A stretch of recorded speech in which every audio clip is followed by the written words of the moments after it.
Okay.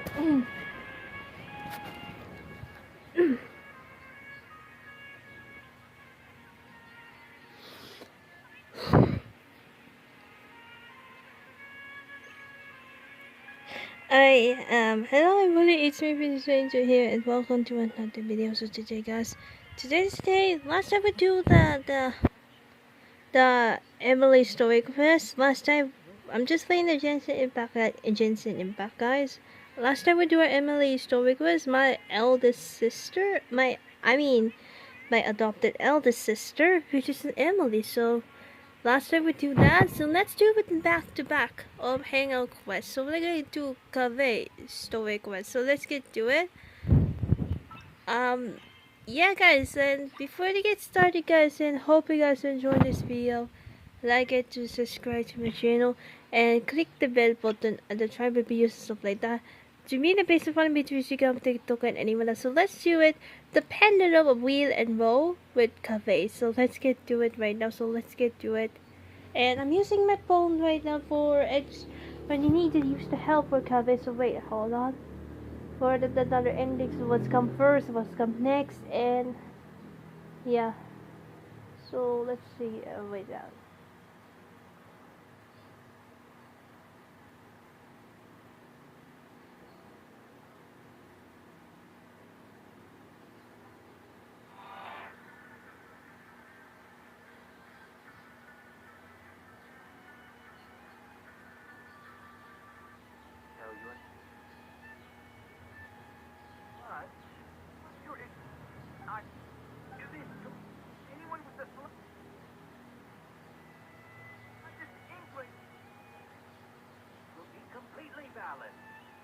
Wait, guys, hold on. Guys, wait, hold on.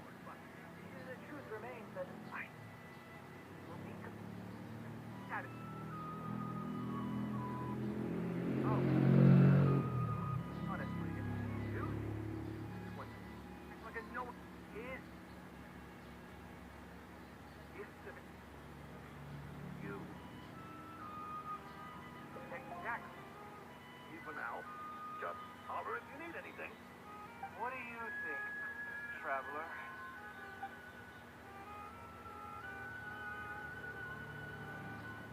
Exactly.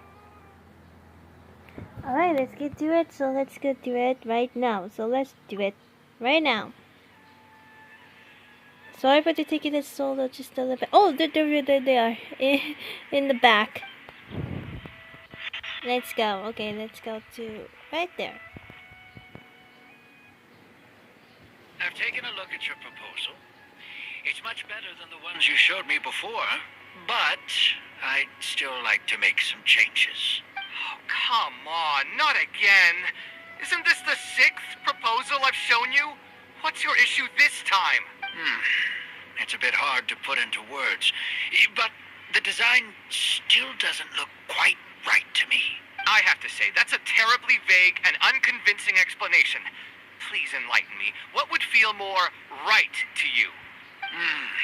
For starters, don't you think this roof is jutting out a bit too far from the top?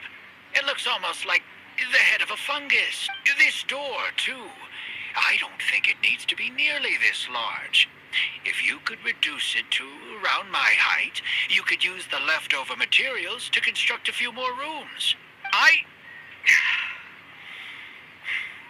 Roof and the door are the most fundamental parts of a building. If we were to change them, then what would be left of the design? Even if the soul of the building won't be lost, all traces of architectural style would be gone. Anyone with the slightest inkling of architectural knowledge would know to leave them alone. Oh, I understand the principles of what you are saying, of course, but the truth remains that I'm still a bit unhappy with the design as is. Is there anything else that you can do?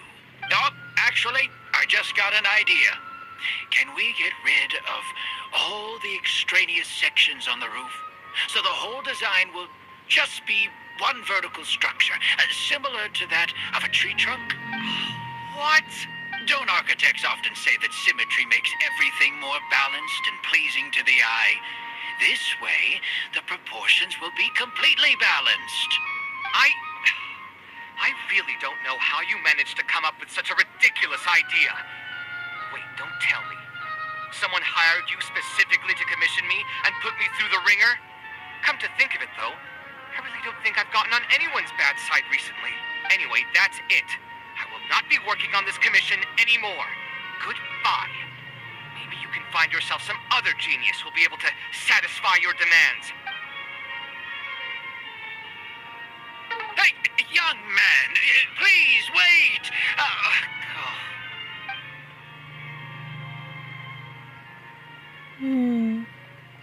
Kaveh looks like he's in a bad mood.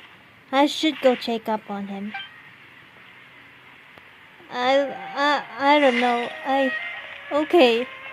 I have no words to say, so let's go. Let's go to check on him, I guess.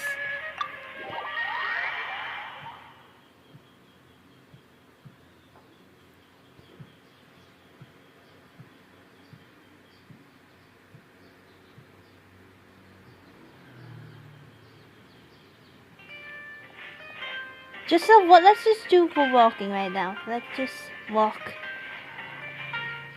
Taking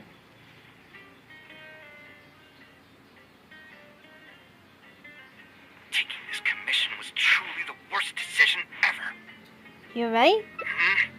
Oh, hey. I wasn't expecting to run into you here. Actually, while we're on that, what are you doing here at the tavern? Don't listen to anyone who says that drinking is an elegant pastime. It's no good for your health. I saw you arguing with someone just now. So you saw that, did you? I thought I was in the clear. I made sure to double check that nobody I knew was around. Anyway, thanks for looking out for me. Honestly, it wasn't that big of a deal. I'm used to it by now. Stress is just an inescapable part of being a working adult. Boss, I'll have a glass of wine. Same as last time. Do you want something too? I'll put it on my tab. I have a glass of juice. Wine in a glass of juice, coming right up. I know you're already keeping a secret from me, but if you could add this one to the list as well, I'd really appreciate it. Arguing with a client is not a good look for me. If word gets out, other potential clients might be afraid to work with me. That guy, though, what was he even going on about? All those ridiculous demands of his? He's just a blabbering fool trying to act like a know-it-all. Kaveh seems to knock more honors after he had some wine. Another glass, please, boss. I'm not leaving today till someone has to carry me out. You've got it, sir. I gotta say, though, it almost feels like you're saying that every other day now. It really is every other day that you'd run into great. a client who knows nothing about construction requirements or architectural style. If this was in the past, I'd never have gone through 6 whole drafts trying to accommodate the client's preferences. But perhaps getting used to this just means that I've grown numb to it. I've worked on so many projects since graduation, and none of them have been approved I'm at the just first nervous just now. pass. I would spend a lot of time altering my designs, and by the time the clients were finally satisfied, all my passion and enthusiasm would be gone. It feels like I'm straying further and further from my artistic vision with every change I have to make. I suppose, though, that just sticking to your guns and completely disregarding other people's feedback would also not be a good thing. All of this makes for a real paradox, one that particularly crops up in my work, too. In the end, what is the true meaning of art? Should I see it as a divine gift of inspiration from the gods, or an expression of the light of my own wisdom? Here's your drink. How are you already spouting nonsense after just one glass? Your tolerance is usually much better than that. Boss, what do you think is the meaning of art? The meaning of art? Really, my friend, who in Sumeru understands art better than you? Anyway, I don't know about art, but I do know that I'm interested in business, and some patrons are waiting to be served. So, you'll have to excuse me for now. Just holler if you need anything. What do you think, traveler? Something that embodies the creator's efforts and dedication.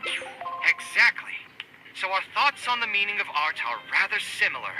In Sumeru, and especially Sumeru of the past, the arts are not a popular discussion topic. Trying to talk about the arts is basically the key to killing any conversation. It's too bad that I'm not in my best form today. Otherwise, we could have talked about this for a little longer. Kaveh still looks dejected and even the one.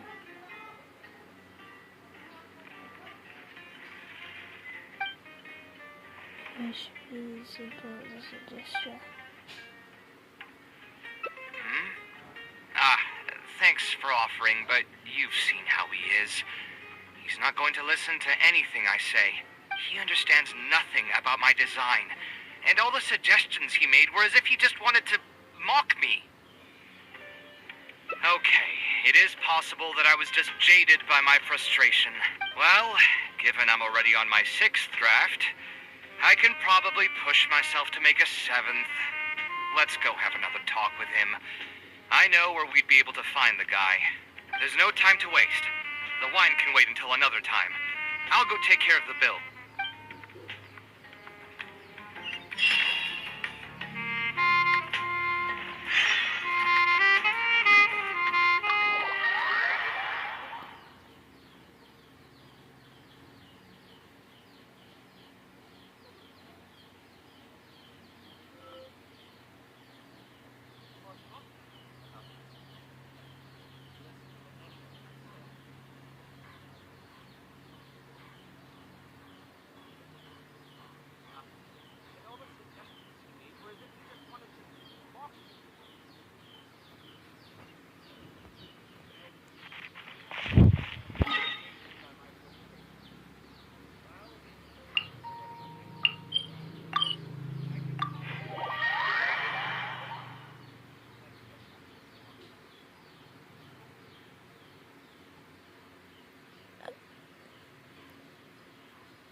Kaveh, what are you doing here? I've changed my mind. I was overreacting earlier. Can we try discussing the project some more? My apologies as well. Now that I think about it, some of my requests were indeed a bit unreasonable. If I choose you to create the design for my project, I should have a bit more faith in your vision. Thank you for understanding. Mutual trust is the basis for good communication. Now that we've got that out of the way, I think we can have a more productive conversation. To be perfectly honest, your commission request has been the most peculiar one I've ever received. Even now, I still know nothing about the building's intended purpose. All I know is that you want to build something in the desert for public use. I am aware that overly specific requests will restrain the architect's artistic freedom. However, knowing nothing about the intended purpose of the building also means I have no idea if I'm on the right track. I've produced several draft proposals for you to choose from. You've rejected every single one. If we don't get on the same page, it could be a decade before we can finally break ground on this project. Yes, I've given this some thought already. I think we can go with the general direction of the latest proposal that you just showed me. It's just... Just what?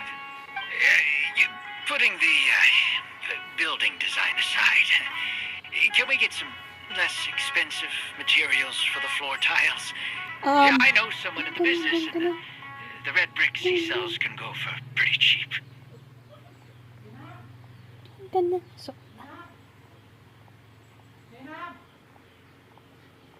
The timber here as well. We should be able to find some substitutes. Please give me a moment. My head's starting to hurt again. Just please hold on for a second. So, let me get this straight. You want to reduce the cost of the project, right? But if we implement your suggestions, then I'm afraid we have to scrap the entire design. Architectural design cannot be neatly split into discrete parts. Any change to one part of the design will affect the quality of the whole thing. I decided to utilize high-end timber for this section because the weight-bearing structure requires the supporting materials to be durable and strong. Same with the tiles. Switch them out and the entire mural will have to be redesigned. More importantly, if we make such a change, both its practical functionality and aesthetic value will take a great hit. If all you need is a building with a roof that can keep people dry in the rain, you shouldn't have commissioned me. Many architects would be able to build you one of those while charging far less in commission fees. Actually, Please tell me, are you absolutely sure that there's no room for any changes in this draft of the design? I think the most important thing for me is to understand what you would actually like to get. If you could tell me more about your vision, I might be able to work with the design some more. You are the client, after all. You should have the final say on how the project turns out. sorry guys. I want to build something unique. Something quiet and warm inside. A refuge that can block out the world outside. Wait! Wait! My God! I want all who enter this building to be able to temporarily forget everything that's going on outside of the building Bakit and just focus on the task at hand. It doesn't mean to it. That's a bit more information than last time, but it's still extremely vague. To put it another way, every rich person who wants to build a mansion for themselves would request something like this. We've gone through many proposals, and this draft is already the cheapest one. Cutting costs by substituting building materials will not only detract from the overall effect of the building, it also won't save you much more in the grand scheme of things. Thank you for giving it so much thought. Please, give me some more time to mull over the budget. I'll get back to you once I've figured out a solution. I still have a few business meetings that I must attend, so I'm afraid I'll have to leave for now. You can just leave the proposal as is. I'll get in touch once I've given it some more thought.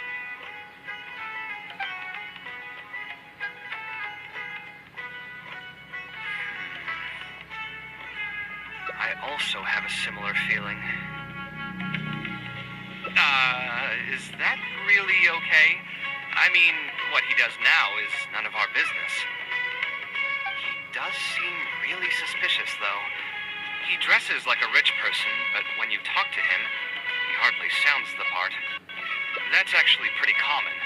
Not all rich people are spendthrifts. Many are just, as if not more, stingy than him. The more mora some people have, the more they love interfering with people's lives. By constantly reminding you to pay back your debts, or hinting every other day that it's time for you to pay rent. Actually, now that I think about it, I'm not even sure this person really wants to work on this project with me. Putting his vague requests aside, he's still finding excuses to procrastinate even when we've decided on a plan. Who knows how long construction will take if he keeps delaying things like this? We should find him again and get some clearer answers. The sooner we can break ground on this, the better.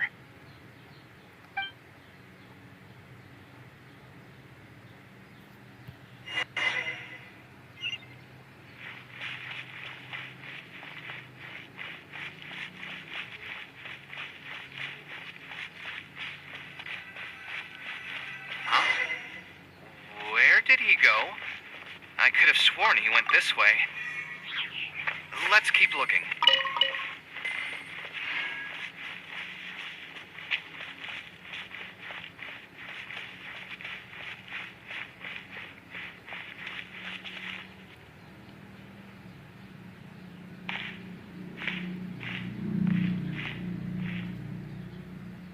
Hey, look! Isn't that Badawi?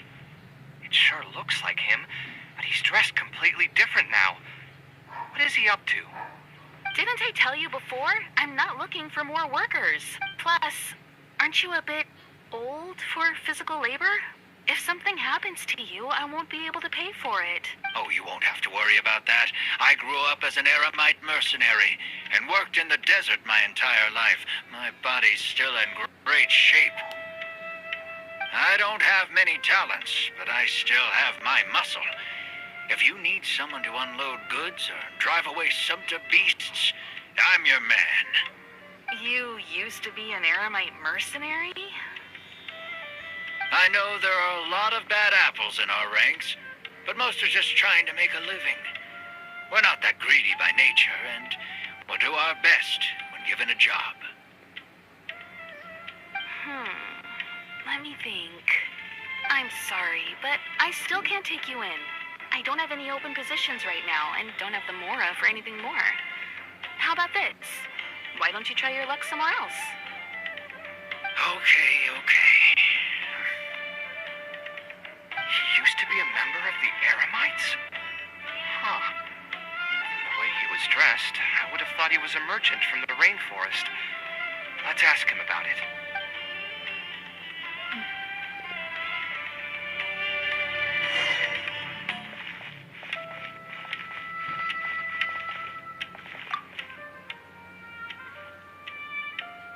We meet again. Huh? Why are you guys here? That's what we wanted to ask you. Who are you? Why did you dress up like a merchant to talk to me about our project? There's no need for us to continue this project if you still want to keep hiding things from us. I don't work with individuals I can't trust.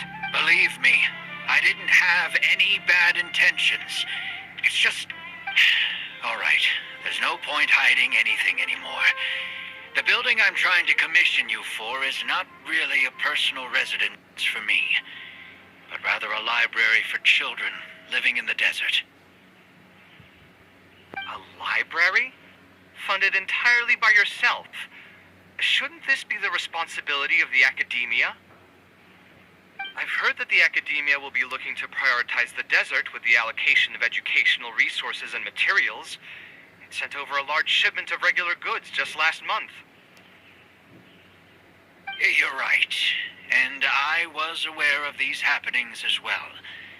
I just figured what I want to do is a separate effort from what's already being done by the academia.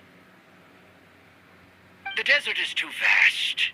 Even if the academia spends a lot of effort trying to disseminate knowledge in those parts, it might still take decades, if not centuries, to reduce the educational gap that already exists between the two regions. And what's more, I don't know if the academia would ever reverse its stance in the future. All I know is that as a desert dweller, we should not wait passively for good things to happen to us. If we only did that, we'd never be able to stand up and hold our heads high. I don't have much longer left on this world, so I just want to use whatever time I have to contribute something to my homeland.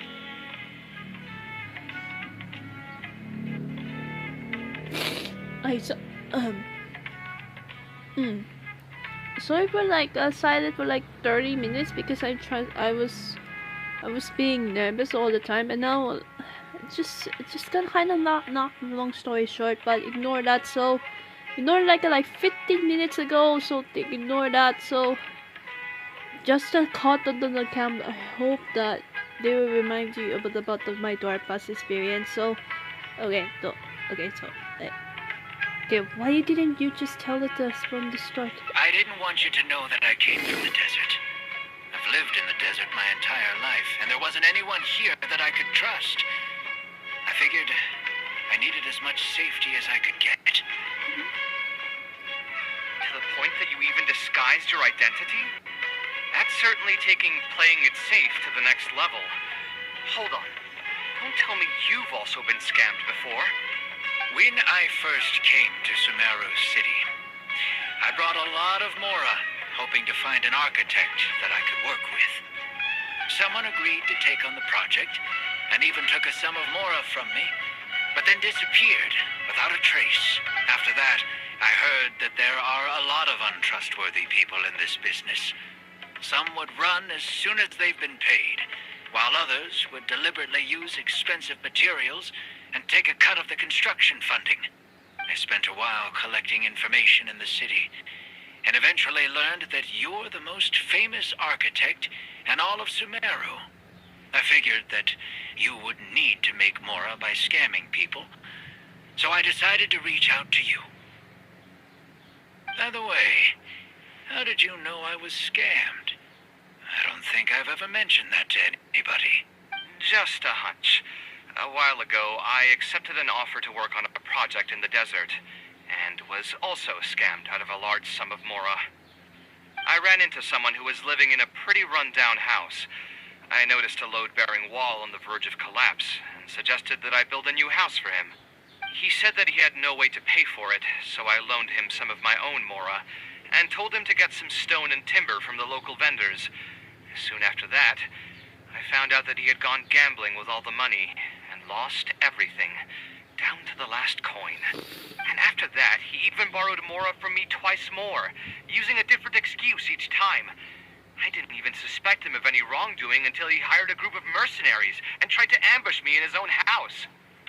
According to him, I looked like an easy target because I was an academia scholar who didn't have any family or friends in the desert. What kind of person would just look at someone else and think, this guy looks like an easy target? Those kinds of things do happen every once in a while, yes. Folks like him are the exact reason why us desert dwellers' reputation has gone down the drain. I must apologize to you on their behalf. It's all right. You were also scammed by someone from Kasharwar, after all. I should apologize to you on their behalf. Ultimately, neither of our experiences had anything to do with the desert or the rainforest. People who are new to an area are always easy targets for criminals. Yeah, you'll find both good and bad people everywhere. I can't understand the logic of those who like to take advantage of others, but I have to accept their existence as a fact of life. Anyway, I digress. Let's return to the topic at hand. Did you keep rejecting my designs because you thought I was deliberately using expensive materials to take a cut as a middleman? That's what I was afraid of initially, yes. I eventually understood that you weren't out to cheat me. But unfortunately, I still don't have nearly enough Mora to pay for the design you proposed. I've done the math and know that we should be able to make it if we cut some corners. However, after our conversations, I can see that you're passionate about your design, and I'm quite fond of the proposal as well. So, I decided to try and see if I can afford your proposal as is.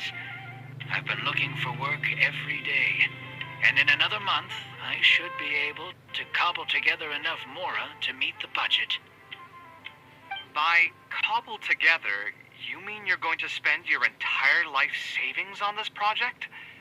But then, what will you do if something unexpected comes up, and you find yourself stuck with no emergency fund? To be honest, I haven't really thought about that. I mean, when you've lived to be my age and something happens, you can't really call it unexpected anymore. All I want is to build this library before I leave this world, so that the children of the future would have some books to read, and the desert dwellers would be able to learn their letters and pick up some practical knowledge. Sorry guys about okay, my emotions came out while I do the live stream happening, but I'll explain it about in my community post about what allergy I think about few minutes ago. So let's just finish this real quick. Okay, you seem really passionate about this project.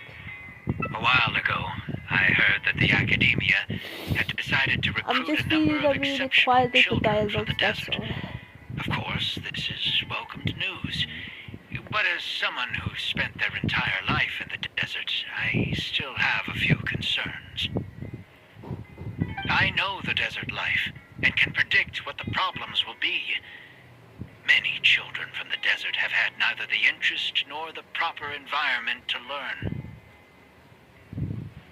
So even if the academia would take them in, once they enter the halls, they might find themselves surrounded by other children who look and act very differently from them. And as a result, they might become socially isolated. Yes, I can imagine that. My father passed away at an early age. Even though I had a good number of friends during my years at the academia, for some time I still sensed many critical looks in my direction. I'm sure a child coming all the way from the desert will have an even harder time. But let's bring this back to the building itself. I think you said that you want this building to be quiet and warm, with its doors serving as a solid barrier to block out the sound and fury outside, and allow one to focus on the book in their hands. Building it according to the current plan will be quite costly. Even if I don't charge you any commission fees, I don't think we'd be able to keep it under your budget. Any ideas on what we can do? Excuse me.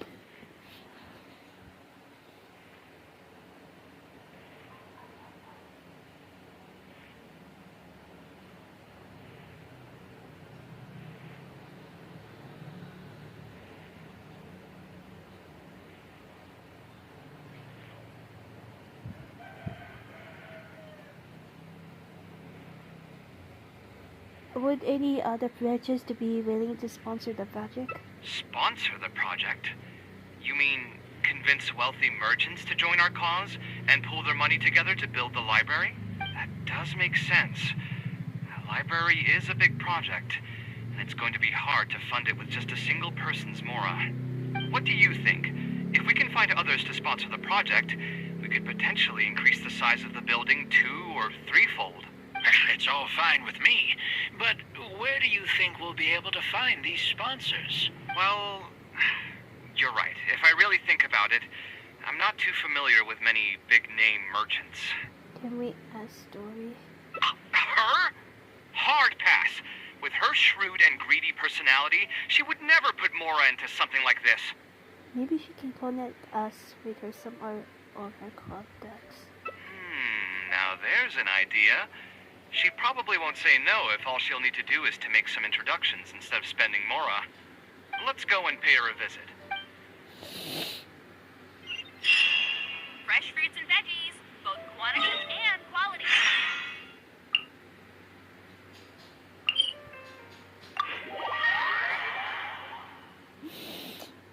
Sorry guys, it just my feelings are filled there right now. Oh dear. It's only a few more minutes. It's 20 minutes ago about what happened, so ay.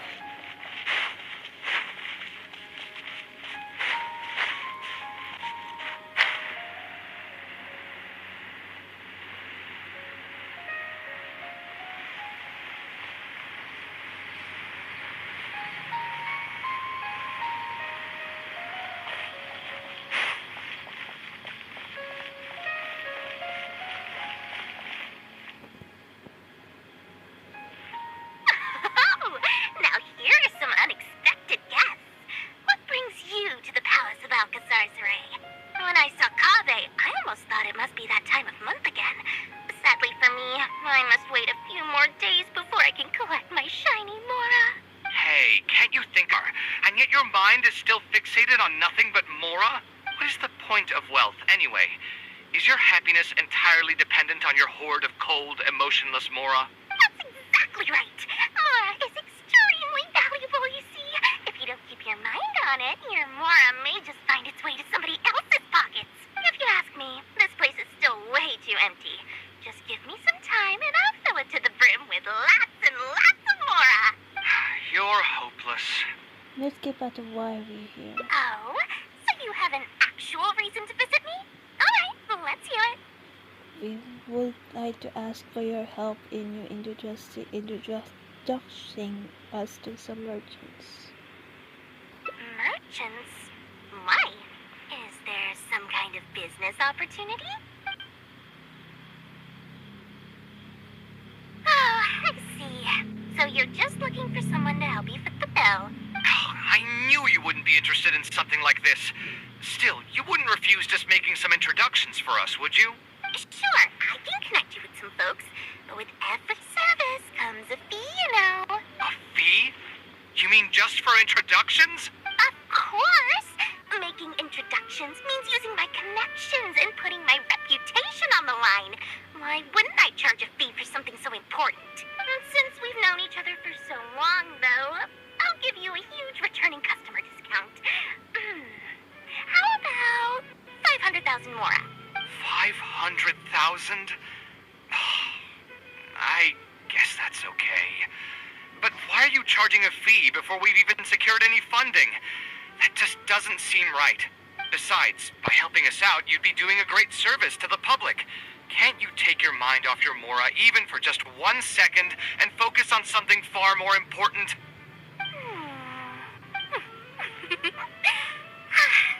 Very well. Since you're so passionate about this project, I'll help you out and waive the introduction fees.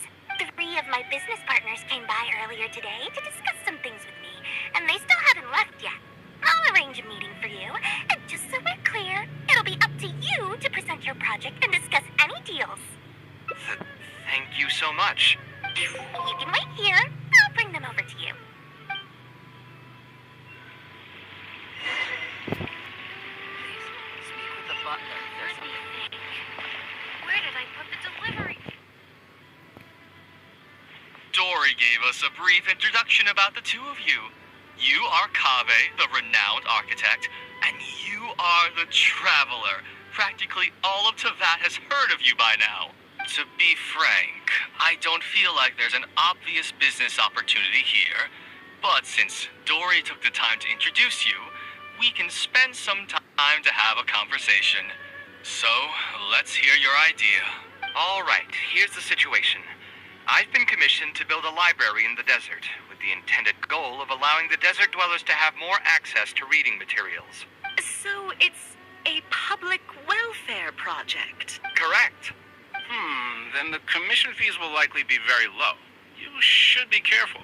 I'm not too concerned about how much I'll get for the commission fees, actually.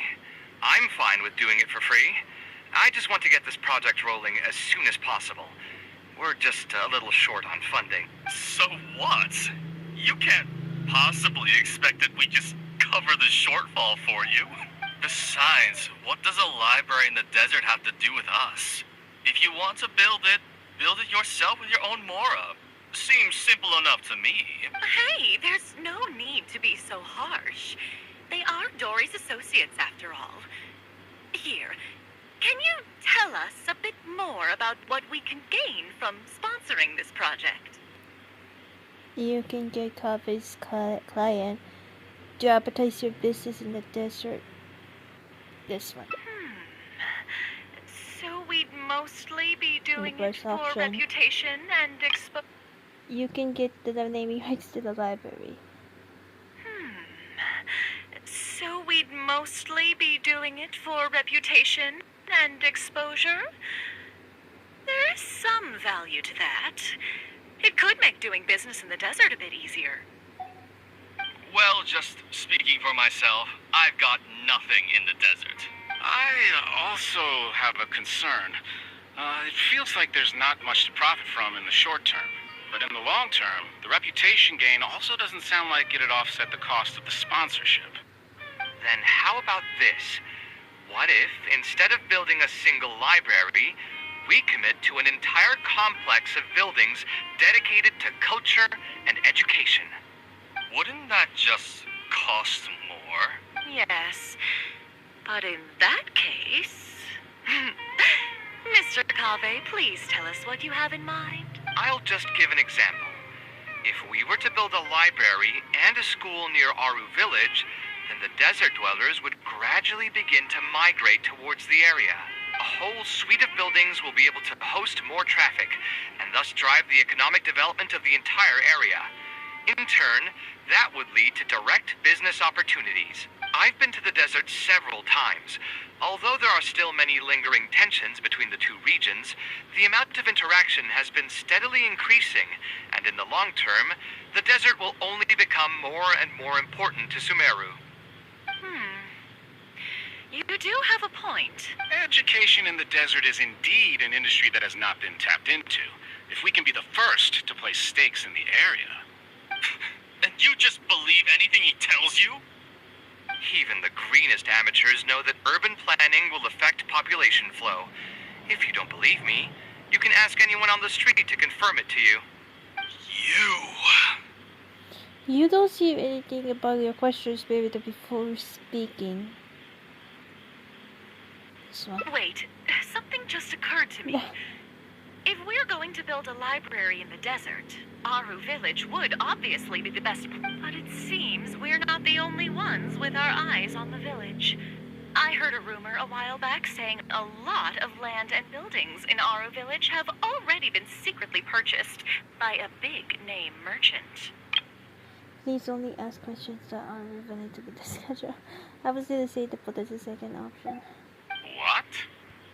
What? In other words, if we try to join the fray now, there won't be much left for us. If we want to build a suite of buildings focused on education and culture, Aru Village is the prime location. If we want to build it anywhere else, we'll have to deal with a far larger list of problems. It's not impossible, I suppose, but... Then there's no hurry. We can wait for Aru Village to develop more first and get into the market for expansion to other areas. But if you were to do that... Is there nothing else to discuss? Great timing! I pretty much heard all I want to hear. If there are no other urgent matters, I'll be on my way. I'll be off as well. If you have any new ideas, please feel free to reach out. It seems like the others are not interested in funding this, so no point in me doing this on my own. Let's revisit this another time. Hey, guys, wait! Well, what can I say? I guess it went somewhat as expected. They are Dory's friends, after all. As soon as they heard that there's not much more in this for them, they lost all interest. They're just business. Yeah, it's just another day doing business with people. But I can never get used to that. Those people never think of anyone other than themselves. Looks like we'll have to figure out some other way to get the funding. Let's go. How did the meeting go? Want to talk about it?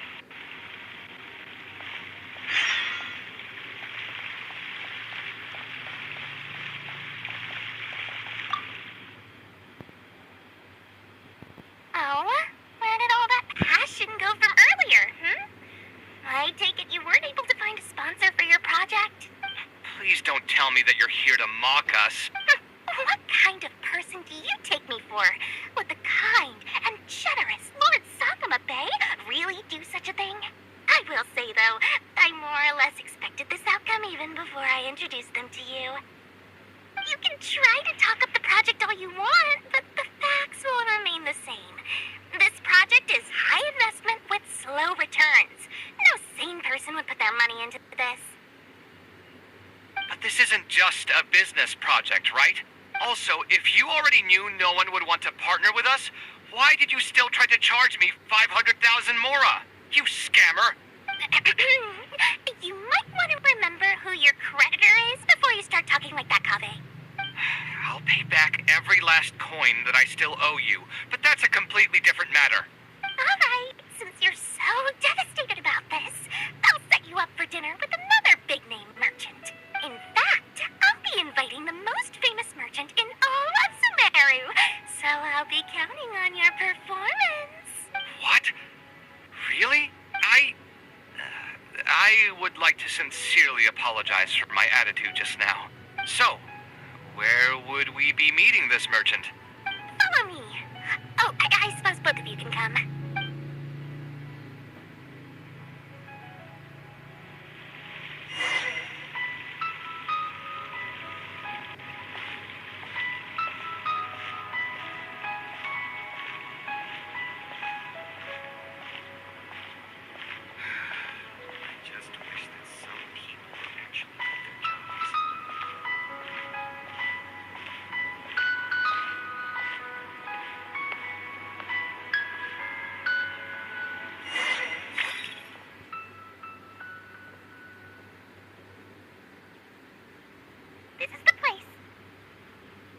said you're going to introduce us to the most famous merchant in Sumeru. Well, where are they? You still don't get it, huh? The most famous merchant in Sumeru. Is Lord Sankaramabehe? Huh? So you met yourself all along? Then why did you bring us here? Well, I've given it some thought, and that complex of education and culture buildings that you mentioned does hold some promise. It'll be a pretty big Mora sink, and I'll have to fund it all on my own, but that's not really a problem for me. Seriously? Where's this generosity coming from so suddenly? Are you trying to scam me again? The reasons are not important. What's important is that I'm willing to help you. However, you know just as well as me that once this project actually breaks ground, it'll start sucking Mora from my pockets like crazy. So, to cut costs... I get it. I won't charge any commission fees, and I'll take responsibility for the entire project. Splendid! Then let's sign the contract right away.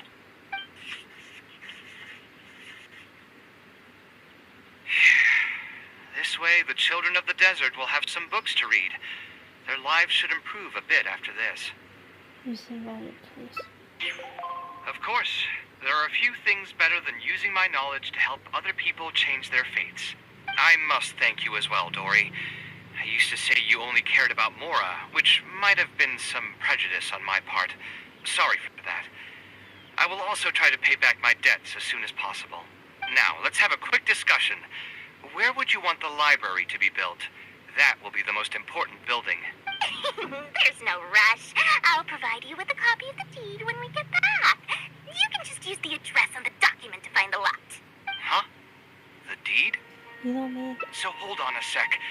The person who has been buying up everything around Aru Village was you all along? Oh my, did I not tell you about that?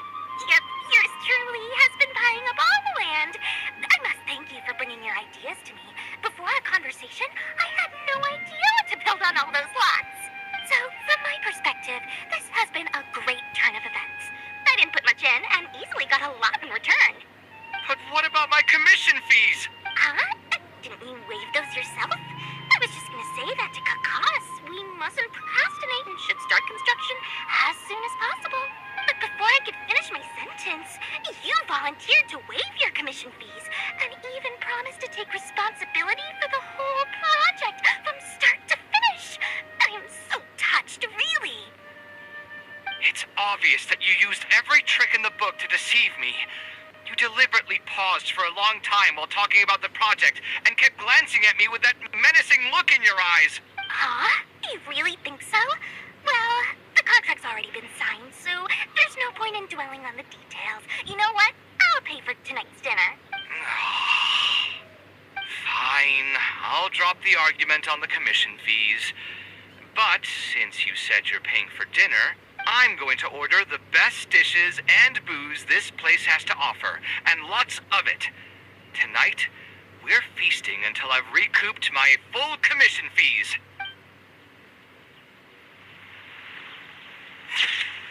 Okay, that's it. A seven.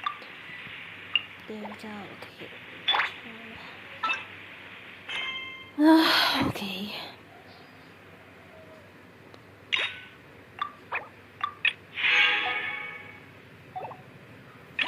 Time for another intake.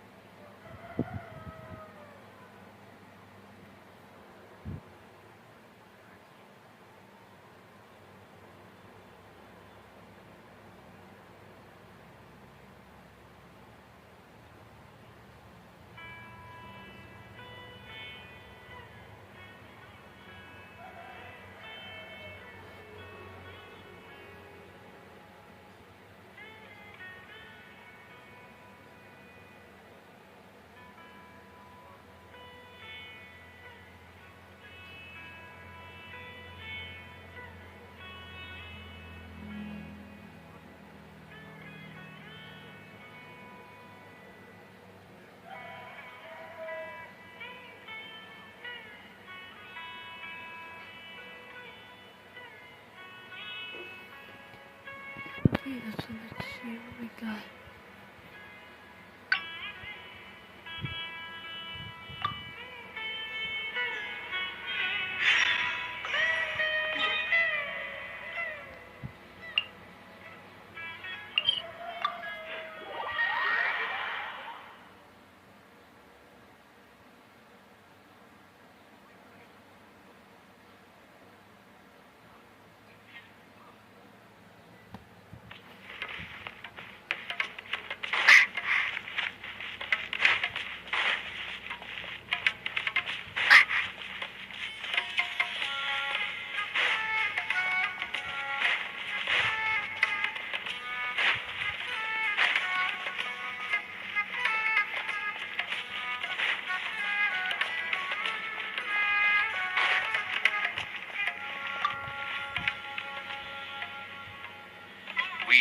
again. Huh?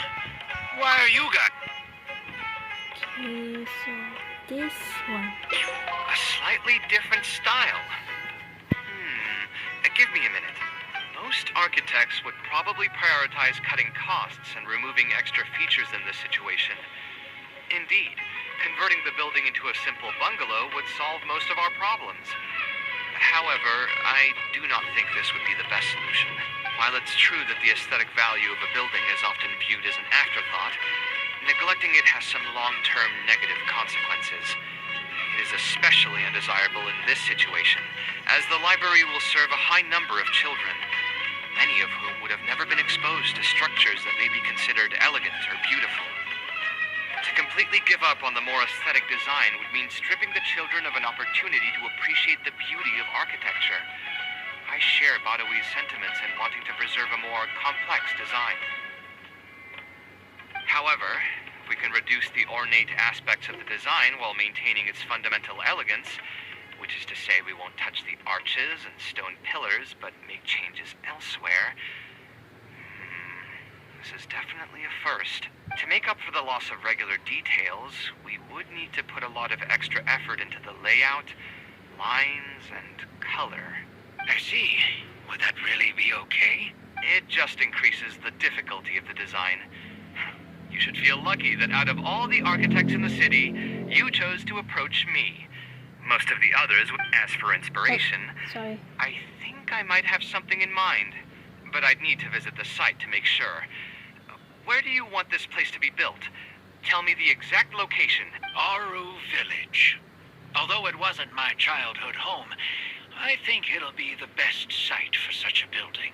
Okay, then we can pay a visit to Aru Village. Is there something I can do for you? I've already caused you a lot of trouble before, and now you're revising the design again because of me. Which draft are we even on now? It's making me feel terribly guilty. Let me think. You said you used to be an Eremite mercenary, right? In that case, you could help us clear out some monsters that are blocking the way to Aru Village. We want to keep the roads clear and reduce the loss of materials during transport to a minimum. If everything goes well, that'll help us save some Mora. All right, just leave it to me. If there's anything I'm good at, it's clearing out monsters. What are you waiting for then? Let's pack up and get ready to go.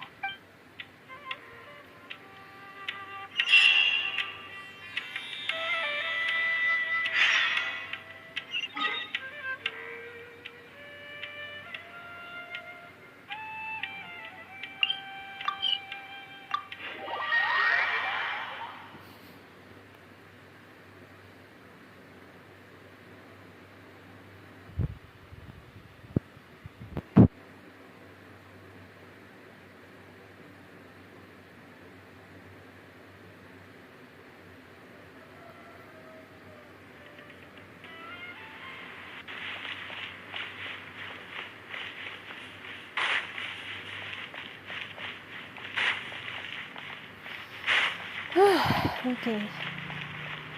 I've been quiet for the whole live stream because I'm feel drained right now. Because of that happened earlier, you know. Most materials going from Caravan Ribat to Aru Village would pass through here. There are a lot of monsters out here today. If you find it hard to keep up, just let us know. Oh, don't worry about me. This is nothing. I'll be careful, though, and you should do the same.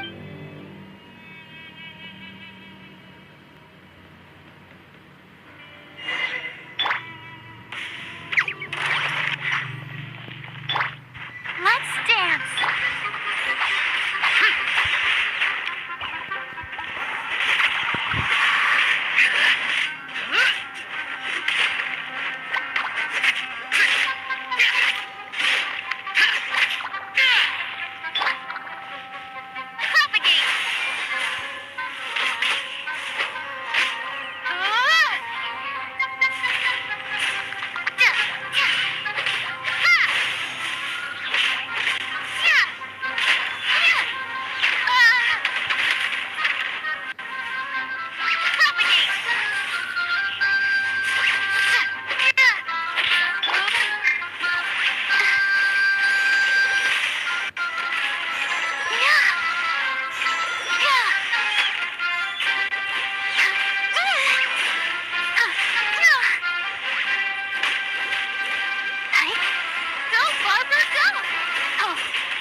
Done for it.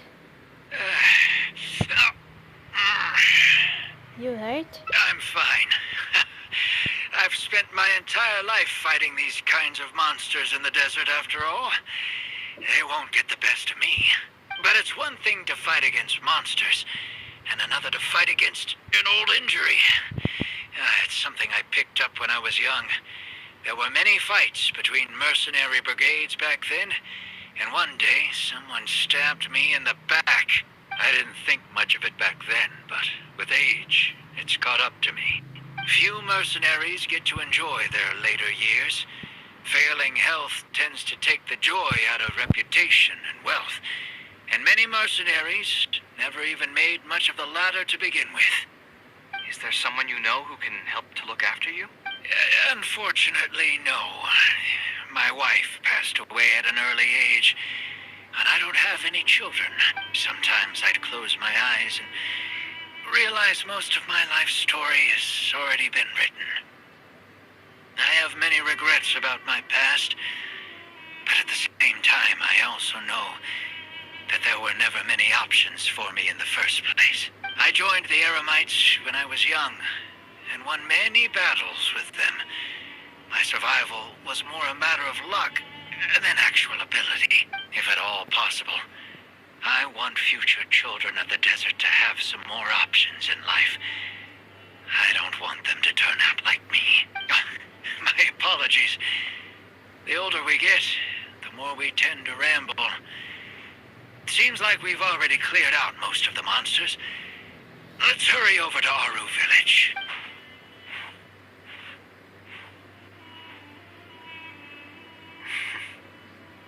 What's on your mind? I think it's really admirable of him to spend his whole life's savings on people he's never met. Maybe he's doing this out of natural kindness. A kindness that hasn't been eroded away by the struggles of his life. You're also the kind of person, which is why you're helping him. Perhaps. To clarify, though, I don't think I'm quite the same. Some people call me an idealist. I do have some sentiments of that general persuasion, such as wanting everyone to be able to lead a happy life. But my situation is more complex than that. In the beginning, what drove me to harbor those thoughts was less idealism and more a desire to make up for a sense of guilt. When I was young, I impulsively encouraged my father to take part in the first Inter-Darshan Championship, hosted by the Academia. He set off confidently hoping to win something for me, but failed to clinch the title. What's more, he fell into depression after the competition, and requested to join an investigative research project in the desert. I never saw him again. Word has it that he got caught in quicksand. Even if other factors may have contributed to his death, the fundamental cause still circles back to me. I started doing many things in life because I wanted to make amends. Even in cases where I couldn't do something for a specific person, I still did whatever I could. I think I just wanted to make myself feel a little better. And is that still how you feel? At this point, even I don't know. I've tried self-reflection, but it didn't help. I can't seem to walk away from many things that I see or hear about, even if they don't directly concern me. And I can't quite pinpoint the source of it. Maybe it's just like what those Vahumana scholars often say. It's hard for people to truly understand themselves. I could be doing things out of endless guilt, or I could be doing them out of a strong sense of empathy. It could even just be a matter of conceit. The potential motivations could number in the dozens, but the actions they result in are the same. Anyway, I suppose I don't really mind being called an idealist. They also used that term to describe my father. It seemed to carry fewer connotations back when he was around. I've known Al-Haytham for many years now, and discussed my ideology with him for nearly as long. Maybe argued is a better word for it. He told me a long time ago that no matter how strong of a swimmer you may be, you'll still get dragged under by the others who are drowning once you run out of stamina. He believes this is the fate that awaits all idealists. I still believe I should live by my ideals, and I've given him countless reasons why I think it's a good idea to do so. Perhaps my ideals are flawed, but are there really any perfect things in this world? Unfortunately, he remains unconvinced. His personality is the exact opposite of my own. If someone happens to drown next to him, he'll most likely stand on the shore and mumble something along the lines of respecting other people's fates. But as you can see, I'm not the only idealist in the world. Just as there are different seasons, there are also different people. There are many others who will continue to care about the fates of those who are not directly related to them. And when I finally run out of stamina, someone will also reach out and bring me back to shore. Someone will help me, right? Yes, I've already been helped like that before. I'll help you when the time comes. But you've helped me plenty already. If you didn't reach out to me, I would probably be passed out on the tavern table right now instead of talking with Badawi. Either way, I'm feeling much better than when you first found me at the tavern. I can feel inspiration already welling up inside of me. Maybe this will be just the opportunity I needed to create a whole new style. All right, let's head to Aru Village.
Now that we're here, it's my partner's time to shine. Marak! Oh, Oh, what's this? My toolbox. I built it using an ancient mechanical core. It's not too smart, but it's super useful and can help me with a variety of tasks. I'll take Marak and find a suitable location for the building. Once that is done, I'll get to work on a few designs. Traveler? Sataria? Ah, you know each other? Hello. I suppose you must be Kaveh from Kasharawar. I have heard of you Oh, before. it's been a while. My name is Sataria, It is from, and I'm currently the Argent person in charge Sumeru. of promoting educational assistance programs here in the desert. Educational assistance programs. Then you must be familiar with the local conditions here. I can't say I'm too familiar just yet, but if you have any questions, I'll try my best to answer them. I've been commissioned by Mr. Badawi to build a library in the desert. We've settled on the general design direction, but we are trying to finalize some details based on the conditions around the intended location. A library? Do you intend to open it to the public for free? That's right. I want to make sure the children will have books to read. That's fantastic. I'm sure the children will be thrilled. Right now, we don't have access to many paper books or a quiet place to read. Truth be told, this very thing has been keeping me up at night. Let me get straight to my questions, then. Can you estimate the number of children around here who'd be interested in reading? Besides the usual noise of village pedestrians, are there any other sources of noise in the village? Oh, and have any landslides occurred here recently? And also, where are the spots around the village that have been most affected by wind and erosion?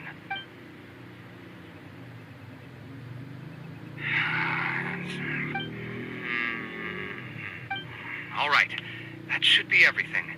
Badawi, let's go over the budget again. We'll keep the building structure the same, but make the place a little bigger, so it'll be able to hold more people and get better natural light. The parts of the project that cost the most will be the insulation and ventilation materials. I'm sure you understand, no one likes to read in a place that's hot and stuffy. I want to make significant changes to the arrangement of the bookshelves, tables, and chairs. I'll go over the specifics of that shortly. I have two plans in mind. Both are pretty minimalist in style, but will provide a very different ambiance from the world outside. Our final cost should be around 70% of the last figure I quoted. The whole thing should take around half a year to complete. Marak has produced a sketch for all of you to see. If everyone's okay with it, then we'll proceed with that as the formal plan. You got a new design plan already? The inspiration just came to me naturally. All I did was put thoughts to paper. I must give you credit, though. If it weren't for your advice and suggestions, I probably wouldn't have landed on this new style so quickly. According to the traditions of my profession, I should probably name this style after you. In the meantime, Oops, let's look forward to the day when What this did you building... say? What did you say? Hold on. According to the traditions of my profession, I should probably name this style after you. Let's call it the Traveler style. In the meantime, let's look forward to the day when this building is completed and can finally open its doors.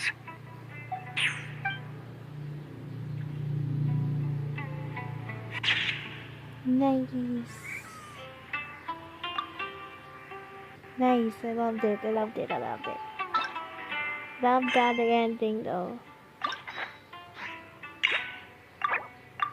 The next ending will be 3 more endings to go. Let me check real quick.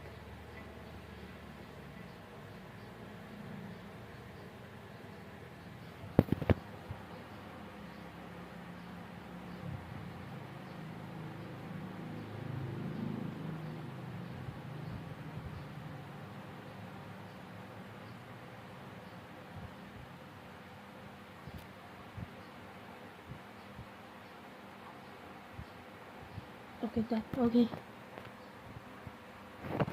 Oh, sorry.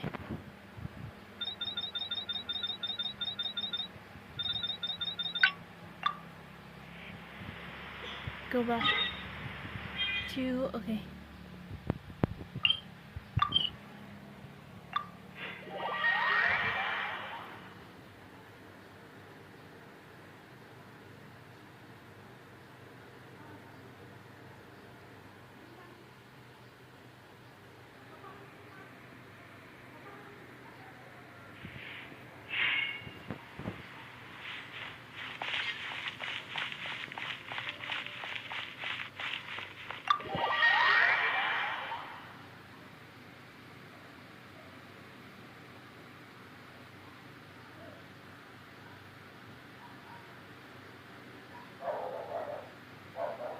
This Hangout defense is about the architect.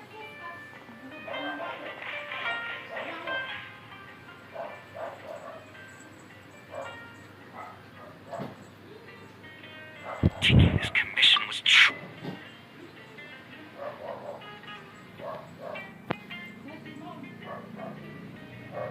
Oh, okay, that's my mom. I'll be right back.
exactly. Sorry, I'm back, guys, because of my mom, so, this one. Sounds great to me. I don't even want to think about this project anymore. But what should we do? It's probably not a good idea to just drink until I pass out here. Let me check, hold on.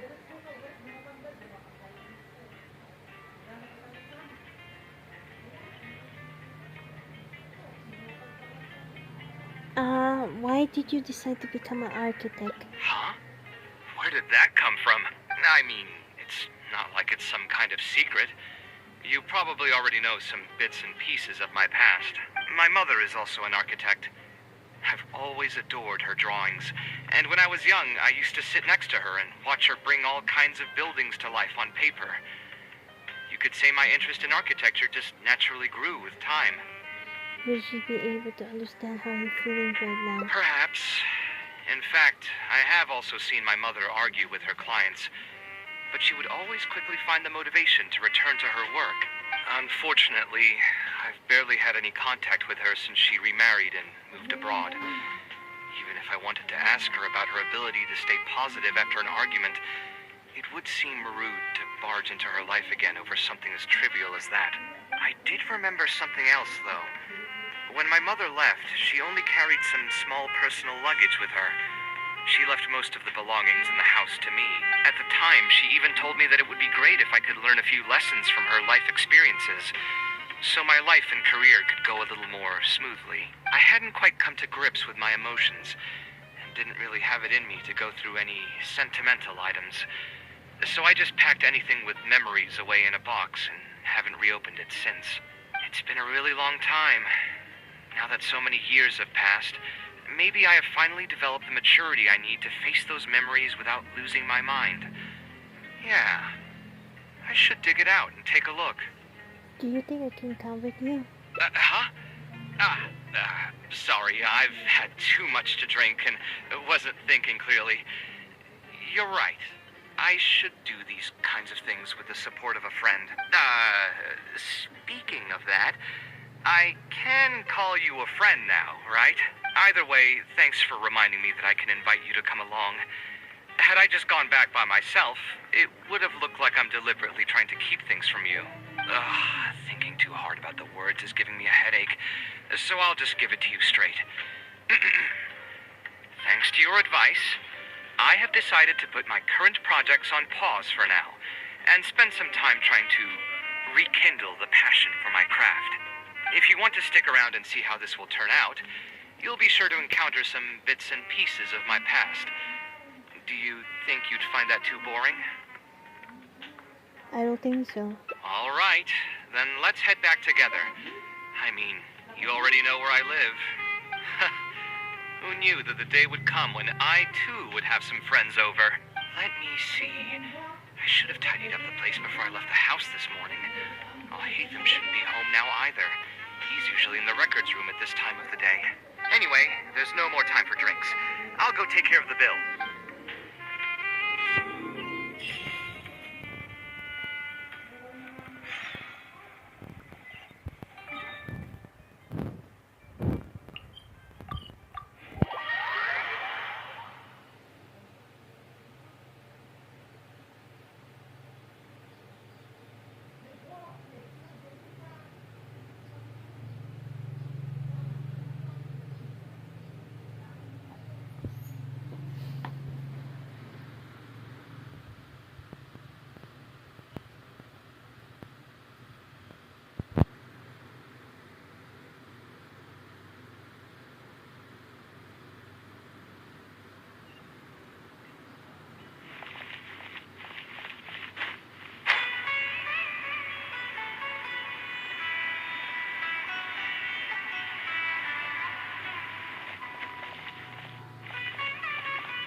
Hatham isn't in, so feel free to sit wherever. I'll bring out the box.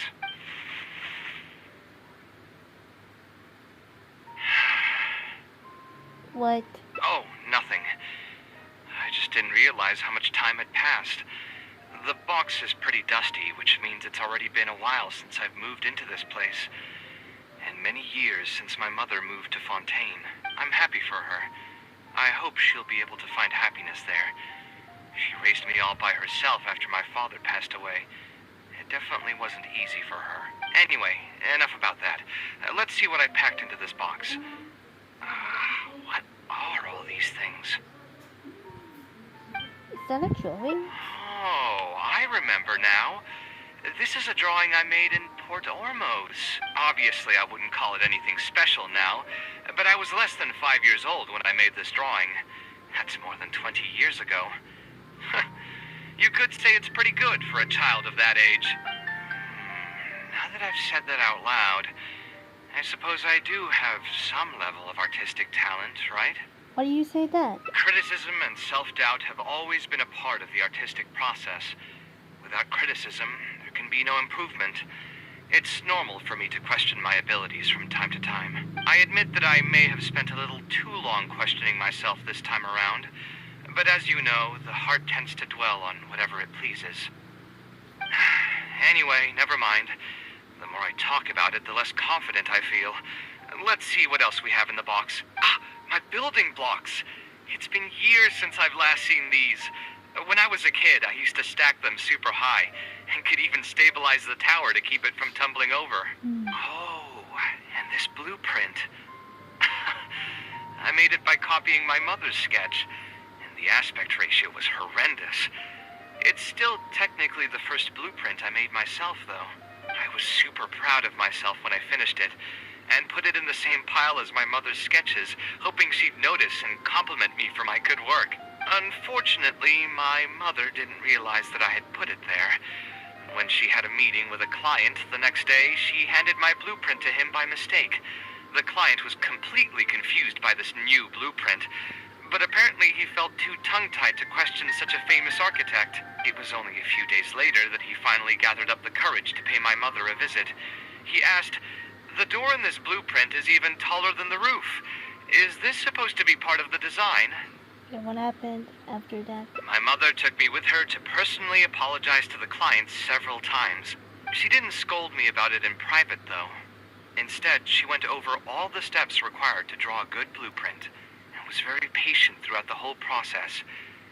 I still remember it like it was yesterday. Let's see, is there anything else left in this box? What was this again? A notebook with a lock? This is my mother's notebook. She used to write and sketch in it all the time. When I was a child, I used to be super fascinated by this notebook, and always pestered my mother to let me read it. After asking her a few times, she told me that I could read it as long as I could guess the password. Wonder why she didn't take this notebook with her. Did she leave it to me on purpose? You can open it and take a look. If only I could. I never managed to guess the password. Even after all those years. Hey, it's not a matter of time, it's a matter of inspiration. That's what we need to guess the password. Who knows? Maybe this time something will click in my head, and the answer will just present itself. Let me think. What could it be?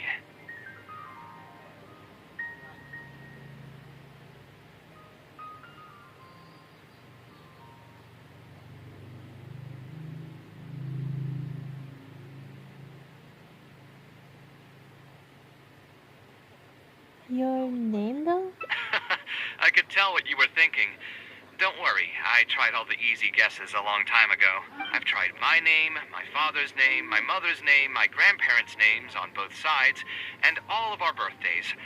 I've tried every name and number remotely related to my family. I've even tried stuff like Love You Kaveh, Take Care, and Yours Truly. I've tried every cheesy phrase and well-wish in the book, but this lock has refused to budge. I wouldn't try that route again.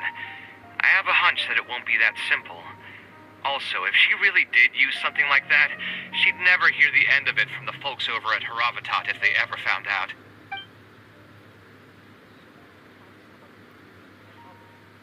We can... Hold on.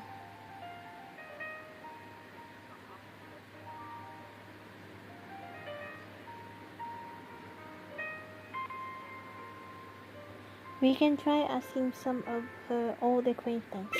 So we could find someone who was close to my mother and see if they might know anything? I see what you're saying, but who should we talk to for that? My mother was never really the one to be social. My father was the one with more friends, but all those connections were severed when he died. Let me think. Is there still someone at the academia who would know my mother? Ah, actually, there is someone. Professor Zaha Hadi. Huh, you've never really heard of her? She's a famous Gasharwar scholar and leading expert in formal garden design. My mother studied under her as a student many years ago. Professor Zaha Hadi published many works during her career, so I was able to learn a lot by studying her essays. If there's anyone who still remembers my mom, it'd be her. She's older now and is no longer teaching at the academia. But if I remember correctly, she spends most of her time around the Bimarstan area. Let's go take a look. We might run into her if we're lucky. Okay lang.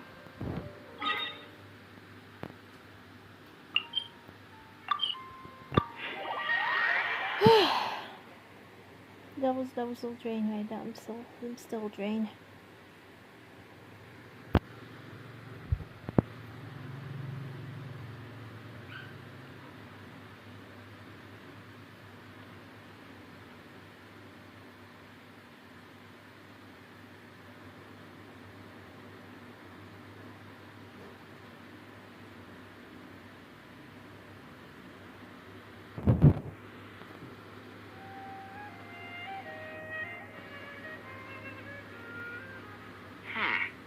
What am I supposed to do now?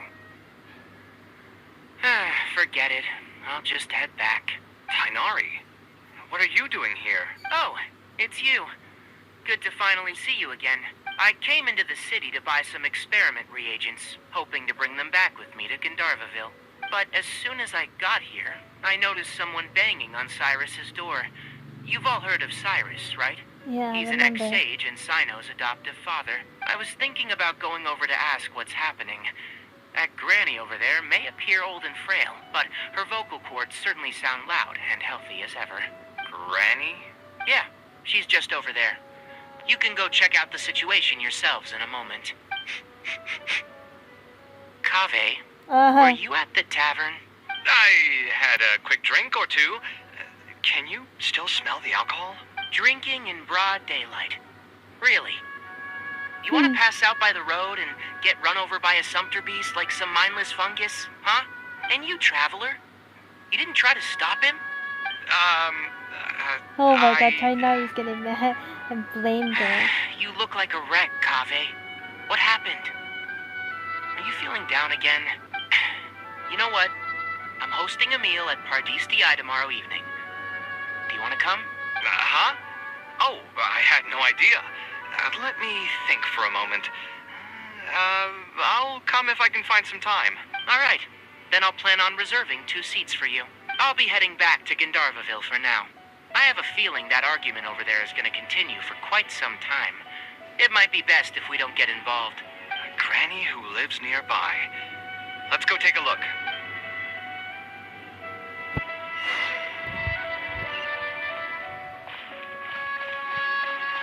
I was gonna say, Tainari, we tried to, you know.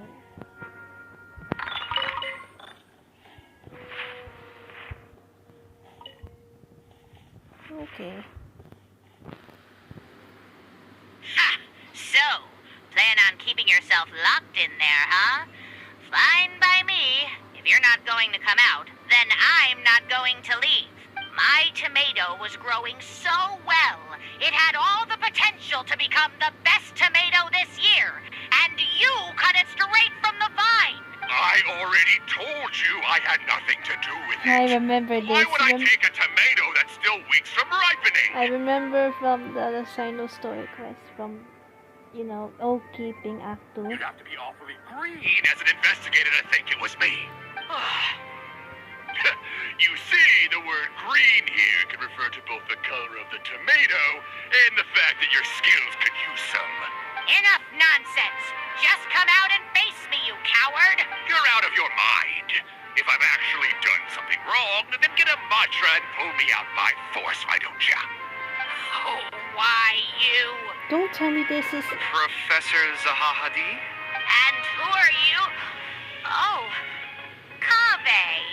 Fancy seeing you here. How long has it been? Come on, get over here and let the professor take a good look at you. Not bad, not bad. You've grown taller again. Professor, what's going on here? It's no big deal, really. A few of us old scholars got bored in our retirement and decided to put together a vegetable growing competition. At the end, whoever loses will have to go up on stage and do a performance for the winners. Which brings us to our current predicament. My tomato was sure to win until a certain someone decided they couldn't bear to lose. Hey, don't try to defame me in front of the kids. If we're airing out each other's dirty laundry now, then why don't we talk about you sneaking into Janat's garden the other night? Ahem. Lucky for you, seeing these youngsters come to pay their respects today has put me in a better mood. I'll let you off the hook. For now, come on, let's go. We'll take our conversation elsewhere. He doesn't need to be a part of it. Yes, of course.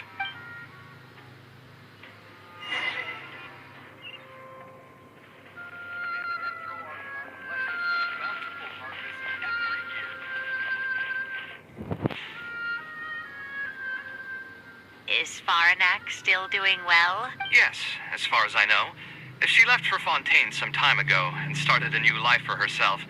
She's still doing work related to architecture, though. Ah, yes. I did hear about that. Did that upset you at all? No, not at all. She's already sacrificed a lot raising me as a single mother. That's good to hear. Your mother did struggle quite a bit those few years.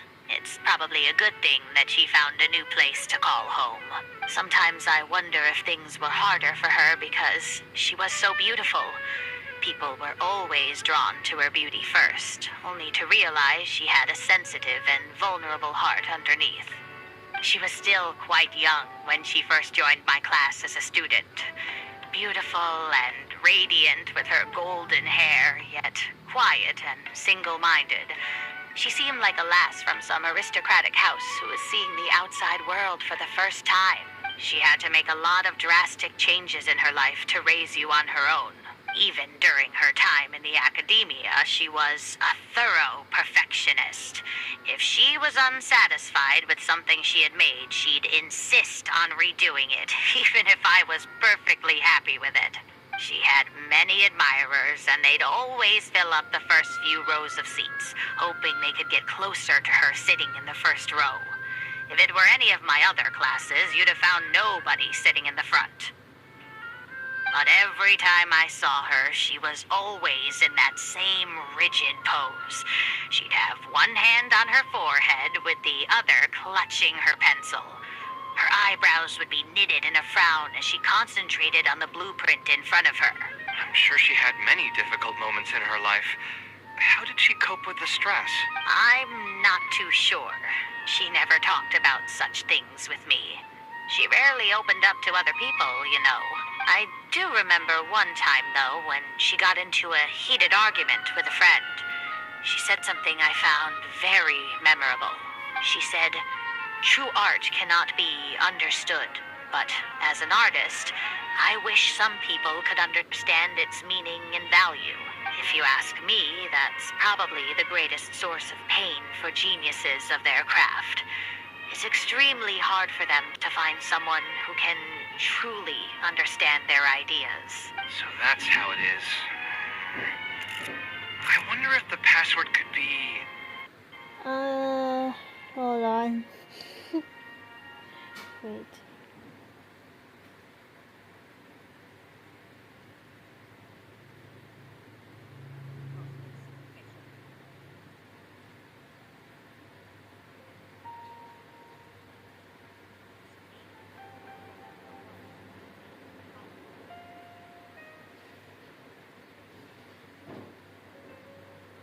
Understanding? I tried both just now. Seems those aren't it either. What are you trying to do? My mother left her notebook to me, but it has a password, and I haven't figured out what it is yet. I'm trying to learn more about her so I'd have a better chance at cracking the code. Thank you for all that you told us. It's the least I can do. Talking to youngsters like yourself makes me feel younger, too. Honestly, looking at you now, I can see how much you resemble her. It's almost as if she's standing right in front of me again. Your personalities are quite alike, too. You're both stubborn and both a little awkward. Of course, I'm sure the similarities are mostly superficial. But so long as you continue to harbor those traits, you'll find a lot of difficulties in your work. I've taught a lot of students over my career, and in my experience, very few genius architects of Ksharawar ever found happiness for themselves. They would know exactly what they want to express and fight for it tooth and nail, which inevitably led to arguments with their clients. Some clients would choose to respect the architect's vision or just let the argument go because of the architect's reputation, but those are the rare ones. When Farnak first graduated, she was getting into arguments with her clients nearly every single day. I think it only got a little better when she met your father. I see. But wasn't my father from Rotawaist? No, I think they were probably beyond him, too. But despite that, he still stayed next to her, listening to her joys and sharing in her sorrows. Farnak had many admirers, but she ended up choosing your father. His support probably played a part in that decision. So instead of understanding, perhaps all we need is just companionship. Maybe that's what she was trying to tell you. Huh. It worked. Oh, was that the right password? Yes! Then you should be on your way, child. Find a quiet place and see what she wanted to say to you. Being the awkward person that she is, I suppose there were many things that Farnak could never say out loud. Instead, she probably left them in her diary, hoping that they would make their way to you one day.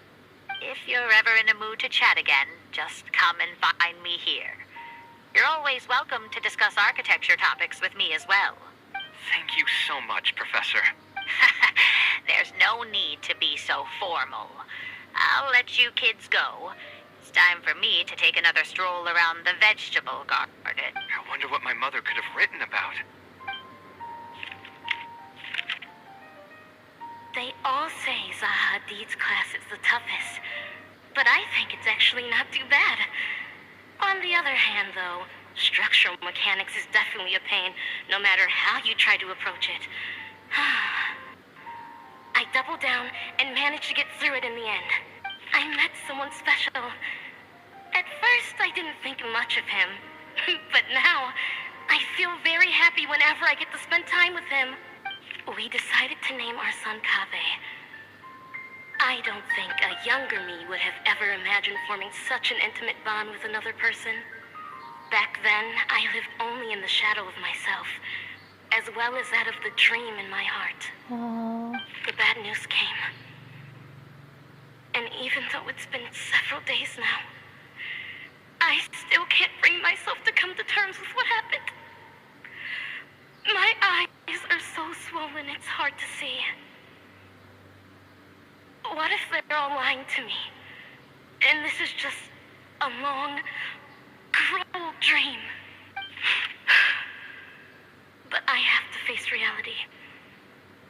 I still have someone to take care of.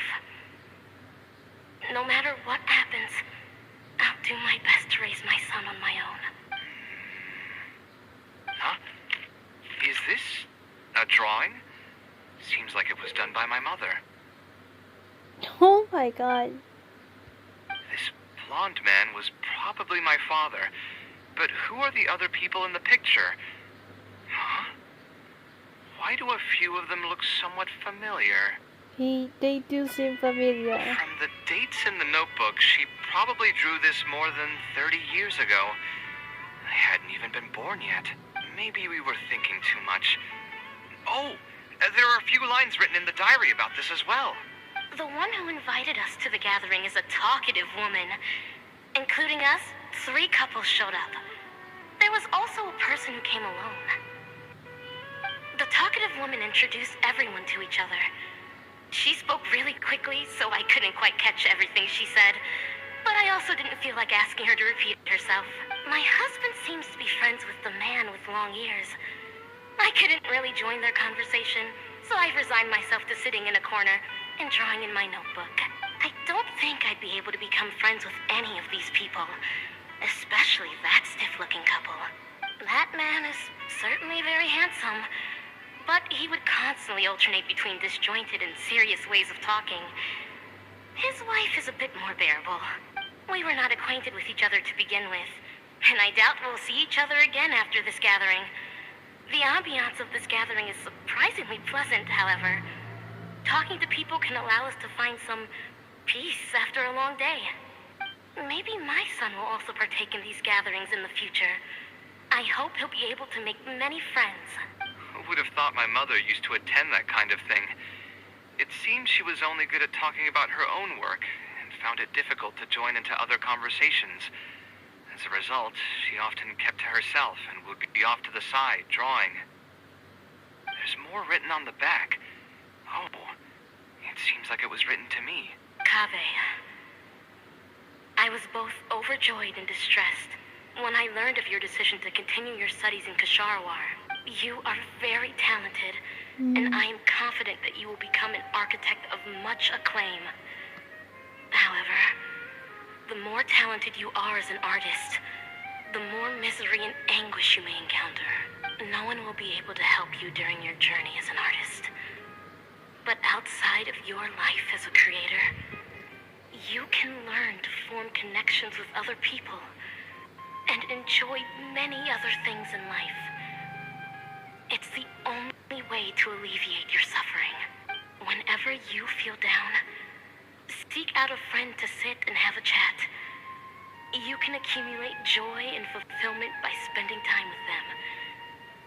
The positive feelings you gain will get you through the long and difficult years. Never forget that companionship is the most important thing of all. So that's the answer she prepared for me. She really thought long and hard about me and my future. Well, now that I've read her words, do you think I should accept Tainari's invite and attend that dinner at Pardis DI? Wait, you were actually considering not going? The thought definitely crossed my mind. Although it'd be nice to get together with friends and chat the night away, I don't want to bring down other people's moods because I'm sad. Besides, don't most people hate the feeling of seeing their friends troubled and being unable to help? And what's worse, nearly all of my problems can't be easily resolved with some encouraging words or gesture. And don't forget, I'm also older than all of them. As their senior, I should appear to be a bit more responsible.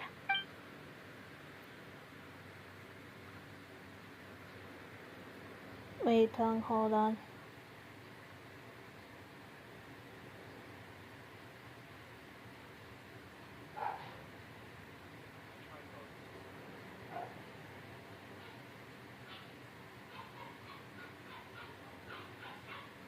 Wait lang.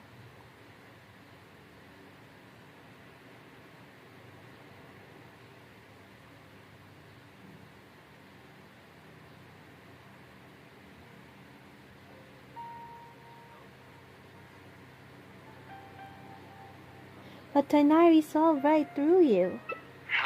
You're right. I really didn't expect to run into him here. I swear, his nose must be just as sensitive as his ears. Well then, I guess it's best that we go and join him for dinner. That means I'll owe him yet another meal now. You know what? I'm not going to overthink it. I'll see you tomorrow at Pardis DI. 6, 4, even another day. Okay.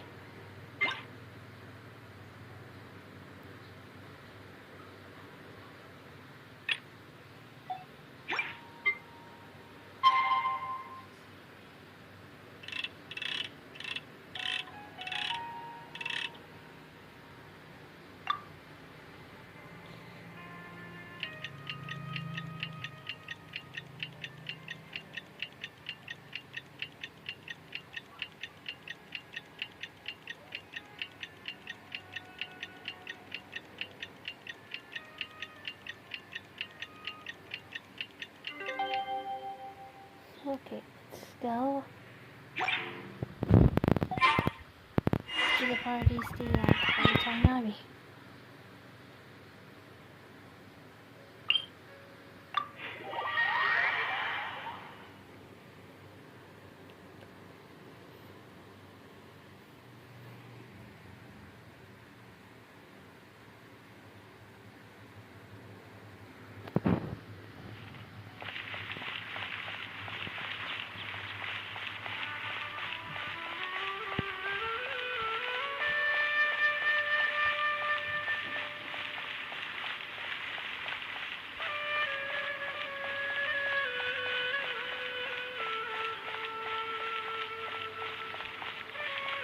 Scholars' lives.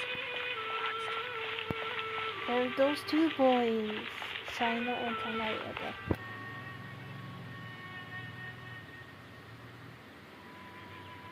Oh, Hatham also got my invite, right? Will he be coming to join us? That guy, he's never been a fan of social gatherings. I wouldn't get my hopes up if I were you. Are you sure? All right then. I guess we won't wait for him. Yeah, let's go. I mean, maybe we should give him a little more time. We can keep chatting for a while longer. Oh, sure. You still haven't told me, what's the occasion for getting us together here at Pardis DI? We're celebrating the end of the first phase of Kaveh's studies. I wanted to thank you all for the help you've given her along the way. Then where's Kaveh? She said she wanted to show everyone a bit of what she's learned, so she's still doing some last-minute prep at home. She'll be here shortly. Anyway, let's get started. To tell you the truth, I'm actually not so confident that the second phase will go as well as the first. The curriculum will become a lot more involved, and I'm worried that she won't be able to get through all of it. I was hoping we could brainstorm about it together before she gets here. I knew this wouldn't be just a simple free dinner. Is that why you also invited all Hatham? Yes. I thought it would be good if we could all put our heads together about this. Anyway, let's take a quick trip down memory lane. What did you guys do when you ran into a problem that you didn't know how to solve? Or got assigned a project that you knew you weren't going to finish on time? Never happened to me. I'd just pull another all-nighter. You two are hopeless. Does anyone have a more useful answer to the question? Perhaps you could adjust the pace of the curriculum. Ooh, that's a good point. Confidence is the most important thing. Once you lose your sense of confidence, it'll become all but impossible to find the motivation to study. This could be a potential direction. I have already redesigned the literacy curriculum, and I was originally hoping to ask Al-Haytham for his opinion. But it's very simple. Okay, he's here. Instead of focusing on the amount of material you would like to teach, focus on the amount the student would be able to remember. Wow, you actually showed up. I could probably count the number of times you've actually come to gatherings like this on just one hand. It's still more than the number of times you've managed to get a proposal approved on the first try. As long as you're still aware. Okay. So, what made the difference this time? Are you looking to drink your sorrows away with some friends?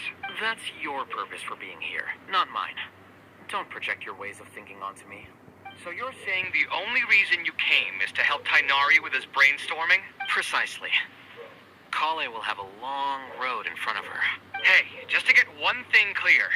Even if Kaveh manages to make her way to the academia, we cannot let her enroll in her avatat. Kasharawar is obviously the best choice for her. She's been a trainee forest ranger for so long, she'll definitely be good with her hands. What are you saying? Spontamad is the better choice. It's where I graduated from, after all. Then what about Amorta? That's the darshan her master actually graduated from. There are only 2 other darshans left. We might as well select all of them on her enrollment application. I'm trying to have a serious discussion here. Traveler, you aren't associated with any of the 6 darshans. In your opinion, which darshan would be the best choice for Kaveh? I think she should get through the second phase of her studies first. Well said. Agreed. And my goal in inviting you here was to gather some thoughts on the execution of this second phase. Phase 2 far exceeds Phase 1 in both curriculum complexity and the speed of instruction. I hope Kaveh has prepared herself for what is coming. Hey, what are you thinking now? Please don't tell me you're planning on lending her those abstruse books from your home library. Actually, I was thinking about lending her a professions guide. I'll make sure to write, "Don't become an architect," on the front page of that. But don't you love your job, Kaveh? You're right. I can't deny that. Is there another phase after phase 2? What's the ultimate goal of all of this? Are we trying to prepare her for a job in the academia? We don't need to think that far ahead. Hold that thought, though. I think my vegetables are done. Got this.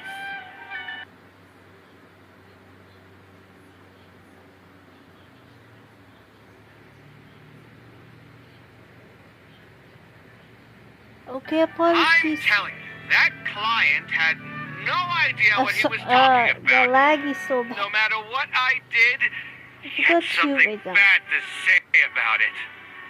Wait, I forgot just put battery save. I forgot. Wait. Okay. Kaveh should get jumps this. Oh no. Have you considered finding another client? They're all the same. I haven't had a good night's sleep for months now. Who do they think they are? Ordering me to alter my design over and over again just because they have some mora. It's too late now to change careers. You might as well try to find some joy in the pain. Besides, you'll be getting up in the middle of the night to make edits to your own design even when the client doesn't request it. No. That's not true. Cheer up, Kaveh. I'll tell you a new joke. We'll save that for the end, Sino. Yeah. You can keep it to yourself until then. Whatever. I'm not going to use my brain anymore. Let's drink tonight to our heart's content. Oh no.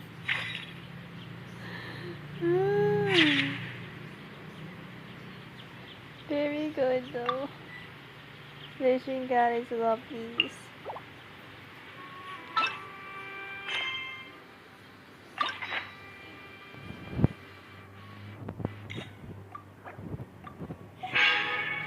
Wait, let me check for the other the endings real quick. There's Kaveh and there's okay.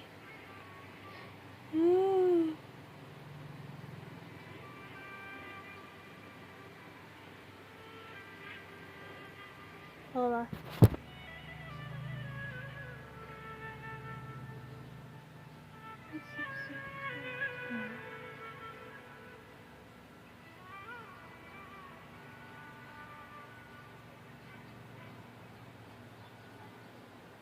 Okay.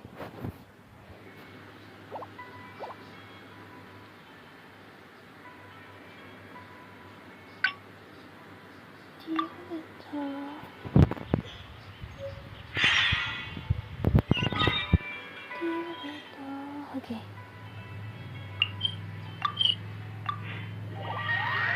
We have 2 more endings to go, I guess. Sorry for that laggy, and then it stopped the game. I thought it was like broken or something.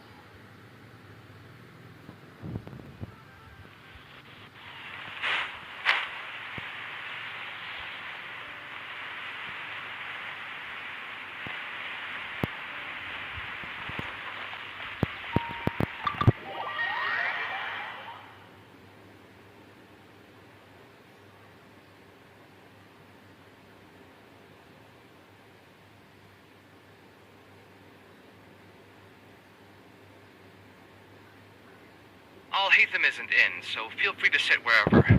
I'll bring out the box. Okay, but then maybe we should just put it aside from now.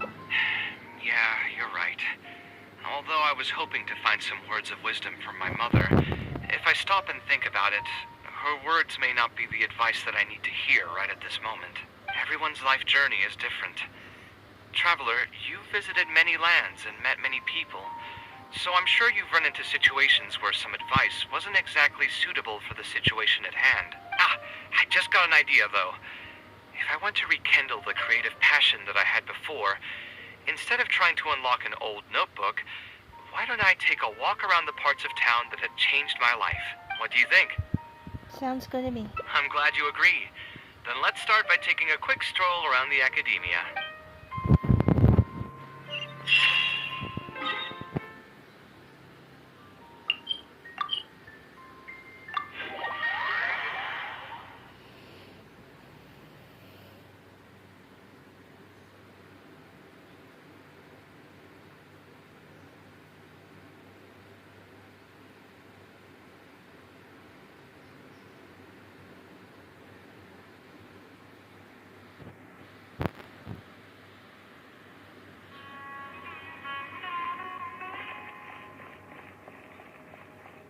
Okay, wrong.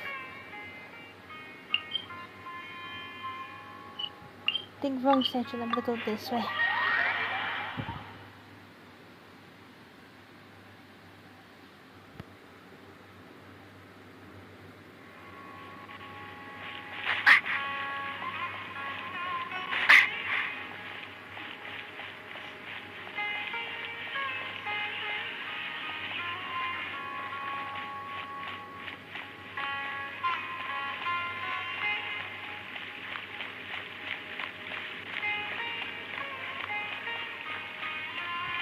To the House of Dana. Here we go.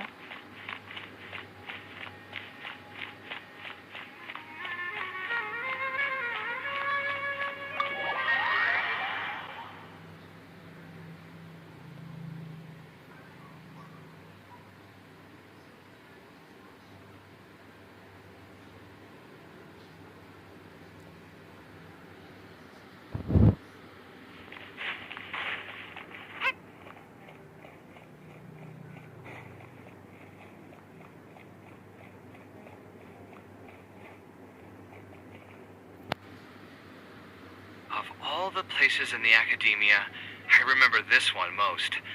When my studies got busy, I used to pull all-nighters here trying to finish my blueprints. You sound like you almost missed it. Who doesn't miss their time at the academia? Life was a lot simpler then, and we all had far less troubles. I created many designs that I thought were beautiful in the House of Dana. I drew whatever came to mind, since I didn't have to care about budget constraints or turning them into reality. Why do you like to draw in the House of Dana? If I had to give a reason, it'd probably be because I like the ambiance here. The academia also had a rule that allowed scholars to annotate any physical books they came across. As a result, the books here are chock full of scholars' wisdom across many generations. Take a walk nearby.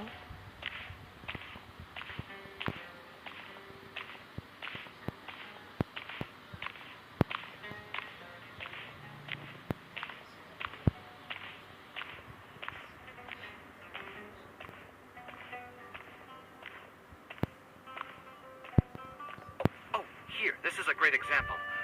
This book, History of Ancient Sumeru Architecture, contains some analysis that I did many years ago. Huh? Why is Alhatham's handwriting also in here? When did he ever read this book? I guess it's probably from when we worked on that research project together. Anyway, he probably never cared to tell you this, but the House of Dana is where Alhatham and I first met. I came here to do my homework, and saw him sitting by himself next to that row of bookshelves. A group of Haravatat scholars were chatting near him, but he looked as if he was too lazy to join them. There was a pretty stark difference between him and all the rest of them. It was my fault for feeling bad for him. I thought he must have gotten into some kind of trouble and went over to ask if he needed anything, not realizing that... That what? Not realizing that you were in fact the one in a whole heap of trouble?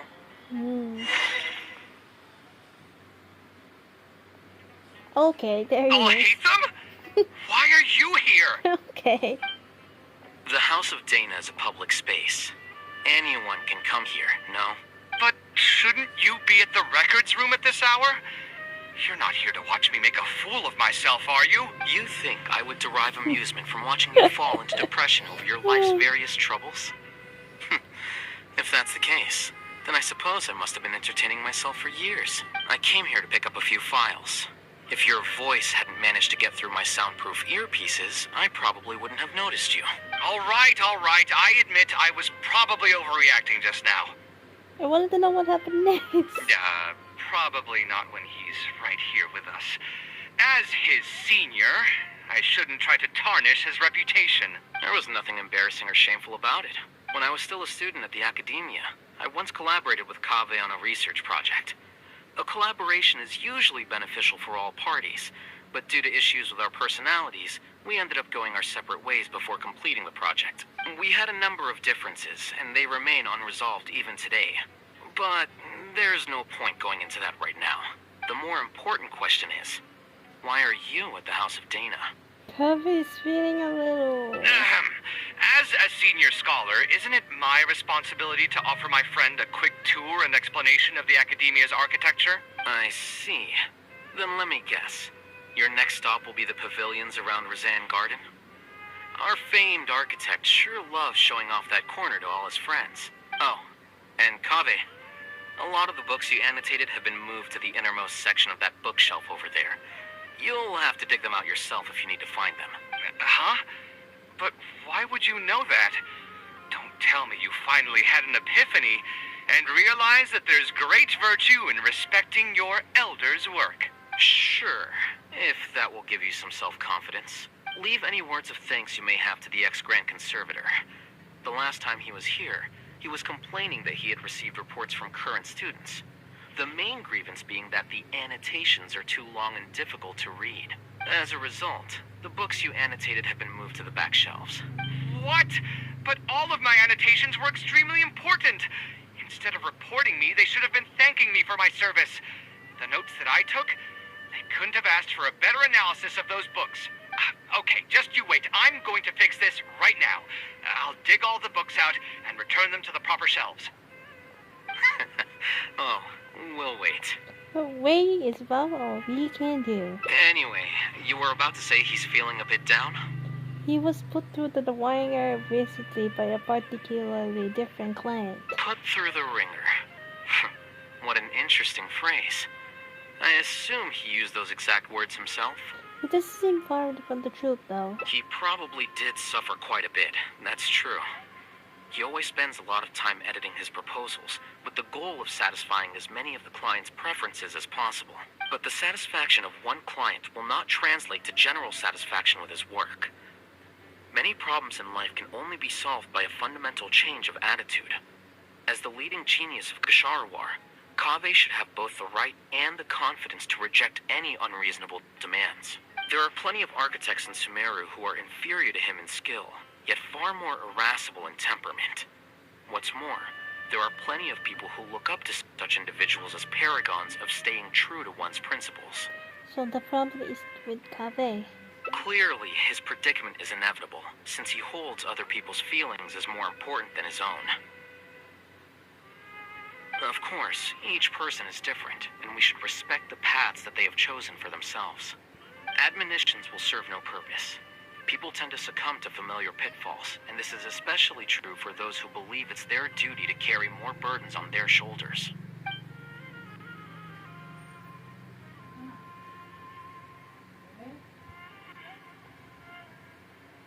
Looks like you were having an enjoyable chat while I was gone. Were you talking about me by any chance? What do you think? What else is there to talk about? Surely no one would be interested in talking about the files that you were browsing through earlier. Anyway, you should take a look at this. Look at this comment on page 82.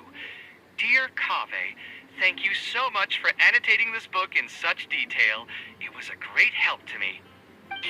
See that? Now that's how a student should treat their seniors. And it looks like you're already in a much better mood now. It really doesn't take much to make you happy, huh? Me? Happy? I'm mocking that retired blockhead for being so full of himself. He understands nothing about the true beauty of architecture. When I can find some time, I'll have a serious talk with him about making sure these books are put where they belong. Why don't you just move all the books yourself? It's not like he hasn't cursed you out before. What was that nickname he gave you while you were in the academia? The Urchin of Ksharawar? Wait, what? Kaveh had a habit of scribbling and writing in all kinds of books. Hey! You didn't need to bring that up. At least not when I'm still standing here. Oh, actually, I also found a really old sketch in one of the books over there. See? Doesn't it remind you of something? Huh? Don't tell me even you don't get it. Don't ask me. This is the time you specifically put aside to brag about yourself. Feel free to hoard all the spotlight you want. You? In that case, allow me to explain. Although this sketch is a little abstract, you can plainly see from the road plans that this was an original concept for the expansion of Port Ormos. We can also plainly see that the designer was a huge fan of this project. It's the project he loves to talk about the most, second to the Palace of Alcazarzare. If I don't keep bringing up the neat projects that I've done, how would anyone know that I was the one who did them in the first place? There shouldn't be any complaints about Port Ormos. If I remember correctly, the construction process was very smooth. Everything was made ready ahead of time, and there were very few safety concerns. There are indeed no records of any complaints about this project. A most impressive achievement. See? What did I tell you? Come on, let's take a stroll through Port Ormos next. I'll tell you all about the designs I made for the place. Are you going to come too? I'll hate them. No need. It's almost time to clock out for the day, and I don't intend on bringing any unfinished work home. Suit yourself. It's not like you know how to appreciate artistry anyway. Let's go, traveler. I'll take you to Port Ormos.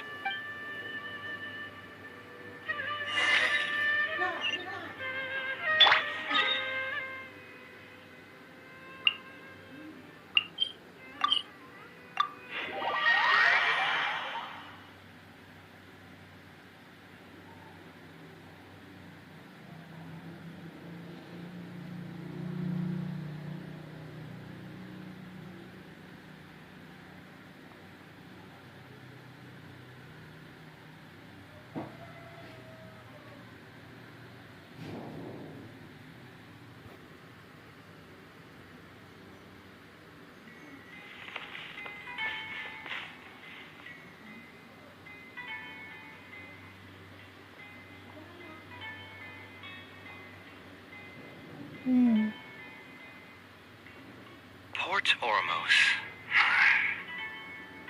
Did you design one of the buildings here? No, I didn't design any one specific building. Most of my work here concerned structural renovation. Port Ormos had already existed since I was still a young child. It wasn't as large as it is now, though. It only came to its current size after a sizable expansion. I was part of that project. The arch bridge over there, for example. That was one of my designs. How did you come up with the idea for it? When I was first tasked with the project, I decided to reference the growth patterns of nearby trees to split Port Ormos into 2 levels. My goal was to improve the overall utilization of space. We ran into a lot of issues during construction, but thankfully, we were still able to achieve the original vision. Residents can now behold all the ships entering and leaving the harbor from the vantage point of the bridge, while visitors can recognize the site of Port Ormos from a long ways away. I was still young and new to the trade back then. I could hardly believe that an idea in my head could become reality and remain in the world for many years to come. The true cornerstone of the creative process. The point about the design that will be ultimately used to judge its true worth. It was the first time that it became crystal clear in my mind. Once built, a building will continue to stand. Countless people will see it, and countless more will step inside it. Its final worth, whether it's good or bad, will be assessed by the countless generations of people that interact with the building during their lives. I think it's really cool. You think so? I'm glad to hear that. But even with this project, I still had one small regret. My budget was tight, and I was unable to use the higher quality timber I had originally intended for the design. I knew that some concessions on aesthetics would be needed as soon as I agreed to a proposal that prioritized the practical functions of the project. Us creative types know better than anyone that most projects cannot be completed without a few regrets. Even the Palace of Alcazarzare was not perfect. But having no regrets would also mean you have no higher hopes for the future. Yeah, you're right. I should learn to look toward future opportunities and believe that any regrets I have can be overcome in time. We've spent long enough here. There's still one last place I want to go, but it's a little far. Would you be interested in a quick trip to the desert? I wouldn't mind. Great. Most of my projects over the last few years have had something to do with the desert, partially because there's a special place there that I often visit. This is a rare opportunity, so why don't you come along and see it for yourself? If you ever feel down, maybe you'll be able to go there and feel better too.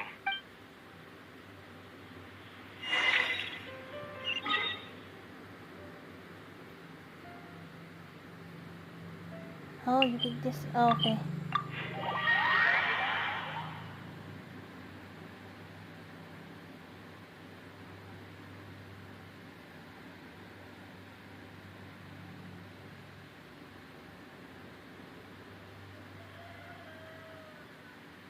Who would have thought that so many primal constructs could have congregated here while I was gone?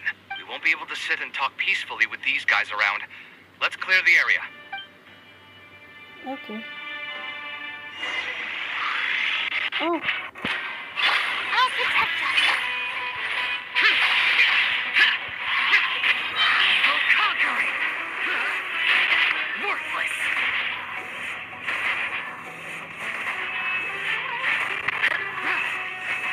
Worthless! Okay.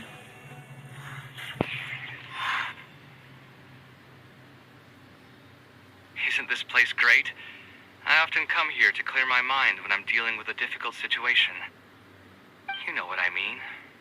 Everyone finds themselves in frustrating situations once in a while. Just take me as an example. My family life got shaken up quite a bit when I was young. I struggled in school, and I got into a huge pile of debt building the Palace of Alcazarzaray. Although Alhaitham thinks that it's because of my personality that I continue to live in the shadow of the past, I think it's also just a part of life. Plus, if I look back, I've honestly had my fair share of good luck as well. You could probably say I've followed in the path of my mother. Like her, I've gained a name for myself as an architect, built something that's seen as my magnum opus, and found many projects that others have entrusted to me to finish. You also haven't completely lost your passion for life. Life is too boring when you live with no enthusiasm and passion. Only those who believe in the inherent meaning of it can capture the small nuances of everyday life and turn them into inspiration for beautiful designs. Of course, I will concede that loving something also means taking it to heart. So to an extent, caring is also a source of pain. If I didn't love my work, I wouldn't be so torn up about it all the time. But still, isn't this place beautiful? Despite the erosion from the winds and changing seasons, you can still perceive its past beauty and glory. With different landforms come different architectural styles. The desert's history has left it with few records regarding its buildings, so I often visit the desert to investigate things in person. The site here has moved me ever since the first time I laid my eyes on it. I told myself that one day, I would also be able to create buildings that move others. My pain will one day fade into nothing, just as I've reached the end of my life. But buildings are different.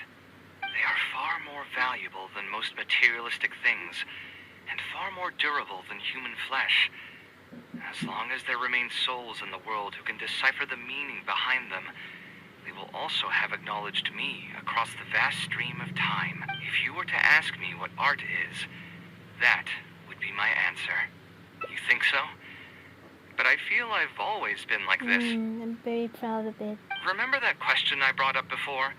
The one about whether I should see art as a divine gift of inspiration from the gods, or as the product of my own existential struggle. I still haven't found an answer to that yet. But if art wasn't inherently paradoxical and enigmatic, then people probably wouldn't be drawn to it. Those who pursue art will be unable to avoid the pain that it naturally brings. Will often be floating on cloud 9 one second and sinking in a mire the next. I'll try gathering my thoughts again once I've found a way to define art in the first place. In any case, thank you so much for listening to everything I had to say.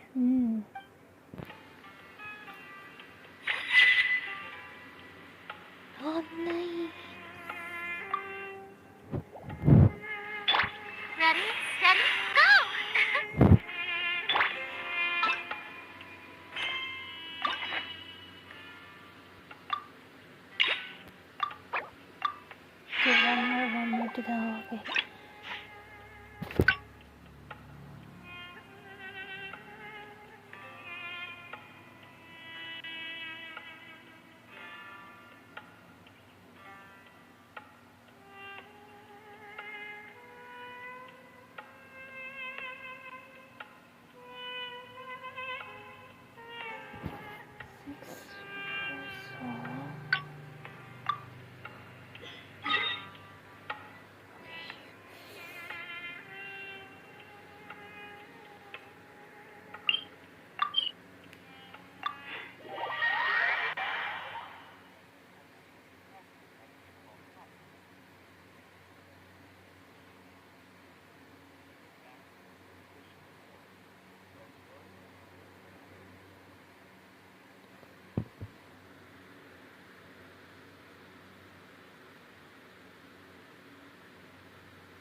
Taking this commission was truly...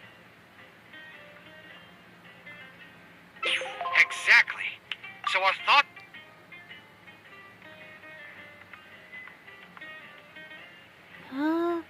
Sounds great to me. How about looking into another career? A different career. I see. That's not a bad idea. I think I've heard a saying somewhere before. 80% of a working adult's woes are due to not having enough mora in the bank. It's just a saying, of course, but even I will admit that my life would be a lot better if I could make additional mora. And if I want to make mora, I should finish that ridiculous commission. But I really can't find it in me to go back and talk to him right now. Hold on. I just remembered that I used to have a senior classmate by the name of Alkami. If memory serves me right, he's no longer taking private commissions, but he's still doing pretty well for himself. Maybe I'll be able to get some advice from him. Yeah, I should get on this right away. No more wine for me today. I'll grab the bill and be on my way.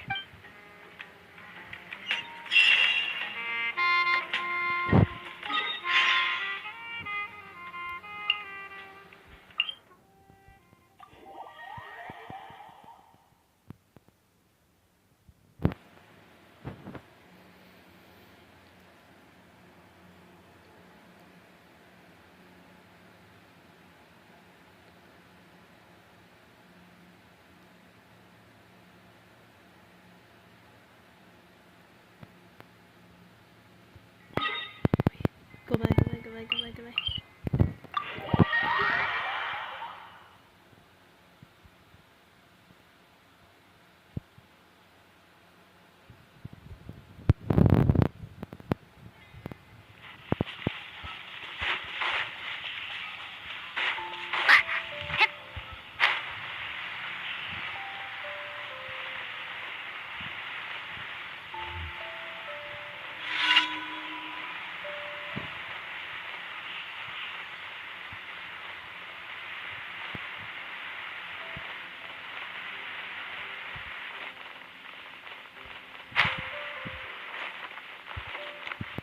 Ah, that hurts.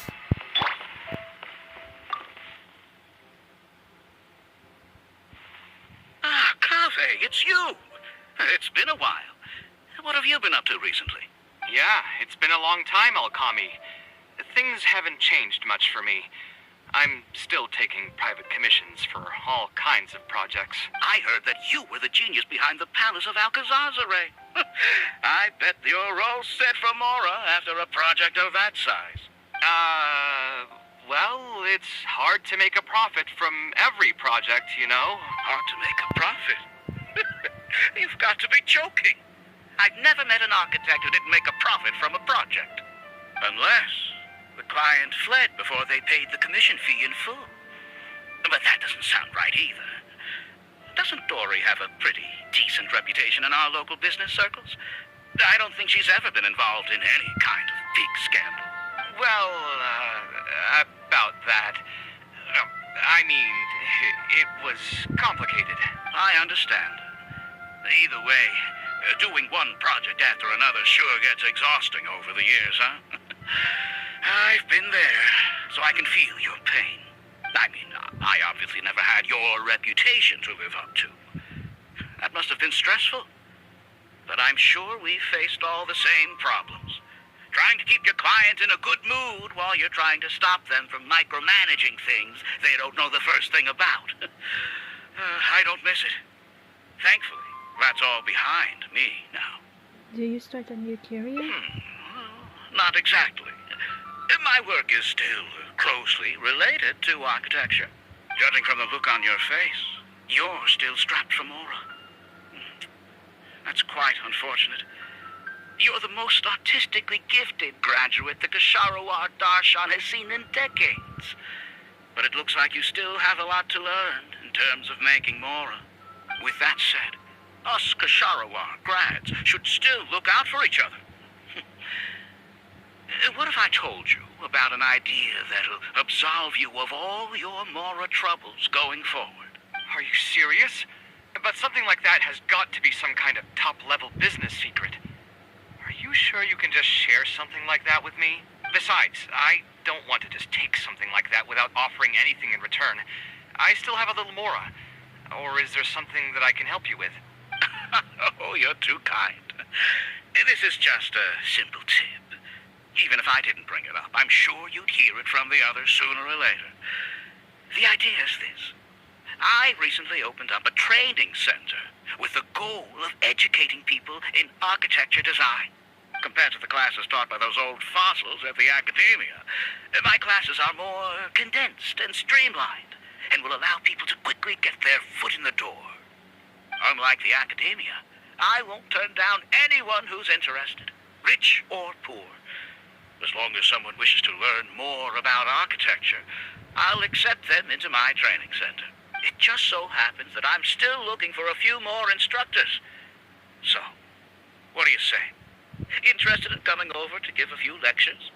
Regardless of the pay, I can already guarantee that it'll be far more comfortable than working on random people's private commissions. Ah, so you want me to join you as an instructor? That does sound like something I'd be able to do. It sounds like a pretty stable job, too. What do you think, Traveler? I think you're gonna give it a go. Then it's a deal. Yes, it's a deal. Thank you, Alkami. Oh, like I said, there's no need to thank me for this. The lecture room is not far from here, so you can just come straight here tomorrow morning. As for the pay, how about we start at 300,000 Mora per lecture? 300,000? Are you serious? How could you offer so much? It would seem that you're still oblivious to your own economic worth. 300,000 is nothing compared to the prestige of having the light of Kasharawar as one of my instructors. 300,000 is also just the base rate. Just trust me on this.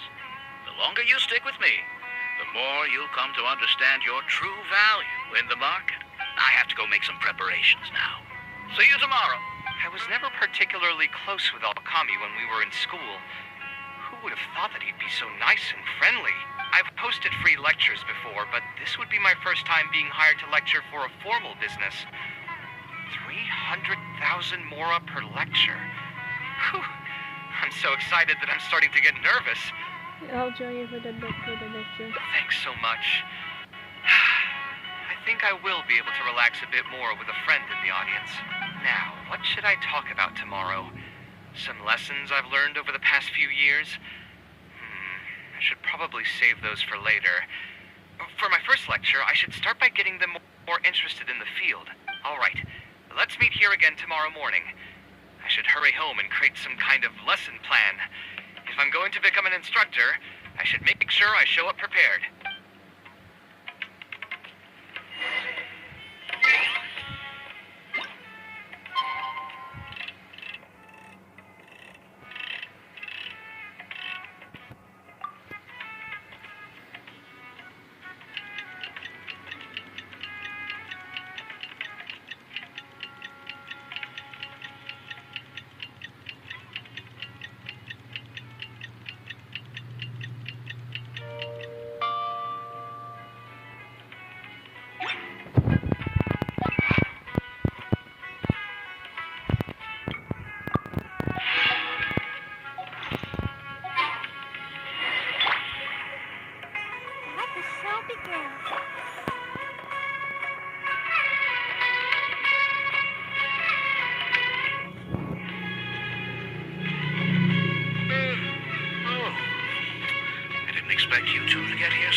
last night preparing for the lecture, but I ended up getting so excited that I couldn't fall asleep. Here, I prepared a lesson plan. Do you want to take a look? Lesson plan? I must commend you for your dedication. The training center has already developed its own set of teaching materials. Instead of using your own plan, you can just use what we have here. Of course, you're always welcome to work in some of your own content to add some fun and flavor. Sure, be my guest. The material cover variety of architectural knowledge. At first glance, not the ability to be a miss. It's almost time for the lecture to start. Feel free to head in and start the class whenever you're ready. Huh. So you've already developed your own set of teaching materials. Seems like I won't need the stuff I've prepared after all. Anyway, shouldn't be a problem. I'll just go ahead and use your materials. There's something else I want to ask, though. This isn't going to be a large class, is it? No need to stress.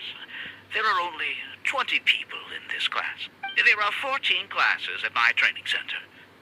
Out of all of them, the first class has the best grades, so I've directed them to you. We'll see how well they take to your lectures. 20 people, huh? All right. I think I can handle that. Oh, and one last thing. In the interest of keeping a quiet learning space, only instructors and students are allowed in the classroom when class is in session. I'm sorry to say this, but your friend will have to wait outside while you teach the class. Okay, it's okay. I was thinking about taking a walk anyway. Sorry about that. I'll meet you at the door when the class is over then. Is alchemy really nice as it seems? I should probably ask around a bit.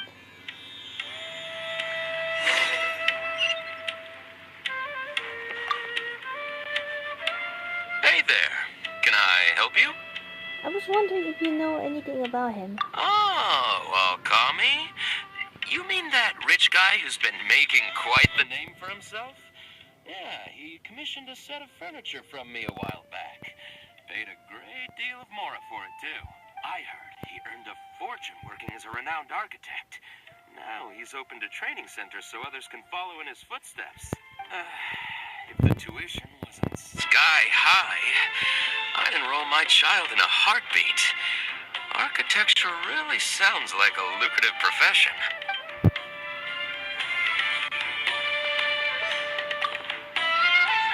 Did you hear? Alkami recruited Kaveh to be an instructor. I bet that'll boost his enrollment numbers. Really makes you jealous, eh? If you think about it, Alkami was never that talented himself as an architect.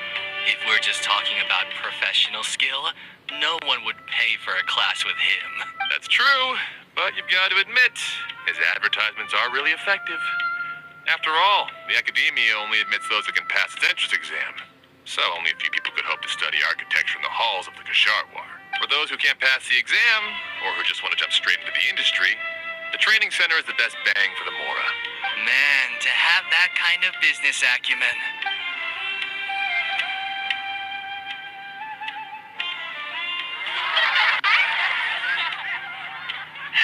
All right, everyone. There's no need to be nervous. Class is over, so we can just chat for a bit. I shouldn't have lost my temper during the lecture. Did I scare anybody? No, you weren't scary at all, Mr. Kaveh. We were just a bit lost and didn't get what you were talking about. Did something happen? Oh, don't get me started. I was trying to use Alkami's materials, so I flipped through some pages and gave them a closer look. The more I read, the more upset I became. Alkami may fool an amateur, but he can't fool anyone who's active in our profession. The materials he made are completely useless for teaching real architecture. Why do you say that? In my opinion, the most important skill of an architect is their ability to craft a design. In other words, they must be able to conceptualize ideas. There are tens of thousands of buildings in the world, as well as a countless number of architectural styles. Some designs emphasize aesthetics, while others prioritize practicality. The architects who can critically evaluate the quality and fit of different designs are those who can come up with great designs of their own. But you won't get any of that from the teaching materials they're using here. All these students are doing in class is rote memorization of existing designs. They are learning nothing about the underlying principles. How can they expect to become real architects? When they're done with this class, all they'll become are dilettantes with a pitiful smattering of architectural knowledge. But, Mr. Kaveh, we didn't really understand anything you said after you threw away the materials either. What's the big deal anyway? It's not like we're looking to make some works of art. We just want to make some Mora. You're studying architecture to make Mora? Yeah. Why else would we be studying here? My biggest dream is to become someone like Mr. Alkami. Once I finally make my fortune in architecture, I'll be able to buy anything I like. Huh. In that case, I'm afraid you'll probably be disappointed. The reality is that the work of an architect is very difficult. And the pay is not lucrative at all. Believe me, I'm a perfect example. But how? Mr. Alkami just told us last night that you made a killing by building the Palace of Alcazarzare.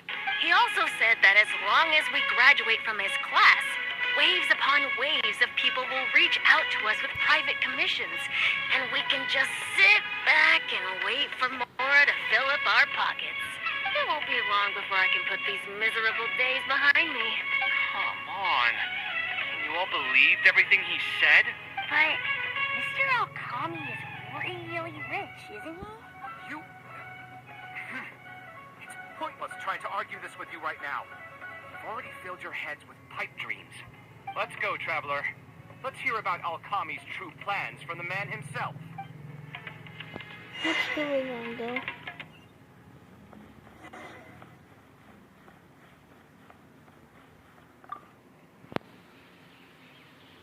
What's wrong, Kaveh? You look quite flustered. Did one of my students offend you? Were the students not astute enough for your liking? I must implore you to go a bit easier on them. After all, they're nothing like the genius scholars you're used to dealing with at the academia. We don't need to strive for perfect understanding, as long as some knowledge has been passed on. Yeah, I'm mad at them. But I'm even more upset that you're scamming people under the guise of teaching them about architecture. The students are all here hoping for a quick way to make money. But we both know that an architect's life is hard and exhausting. Just a little while ago, I was toiling over the 6th draft of a design for a client. If your client is unhappy, you can't break ground. And the longer a project goes, the longer it takes for you to get paid in full. What's worse, if your client disappears in the middle of a project, good luck getting anything from them ever again. You know all of this just as well as I do. Why lie to them? Look, Kaveh, you may be the light of Ksharawar, but like I said, you still have a lot to learn about making Mora. You may deny it all you want, but it's a fact that in today's Sumeru, architecture is a terrible profession.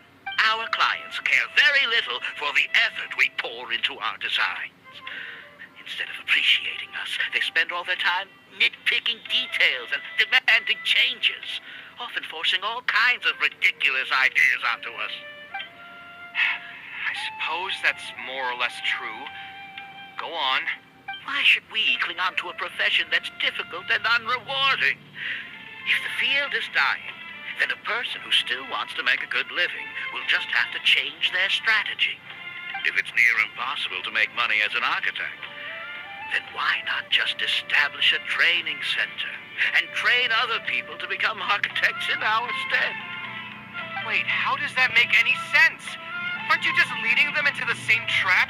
We are already stuck, my friend. The more people we can lead into this pit and stack as padding beneath our feet, the more comfortable our lives will be. So instead of making money from architecture, you made your money from your student? That's right. And making money as an architect is a slow and agonizing process.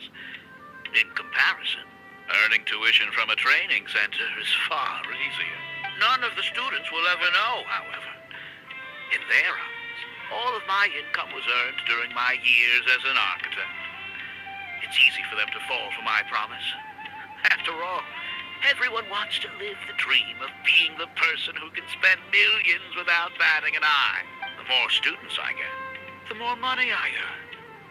And the more real that dream becomes. And then what?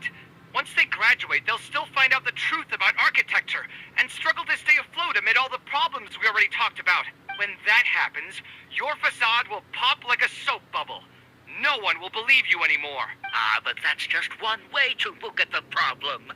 No two people have the same amount of talent.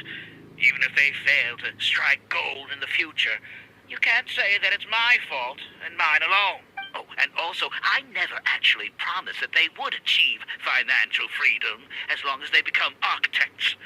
All I did was nudge them towards that belief. I'm not even scared if they do come back and stir up trouble. My training center has all the required permits and certifications. Even the Dendro Archon herself couldn't find fault in any part of my business. How can you sleep at night knowing that you're doing all this?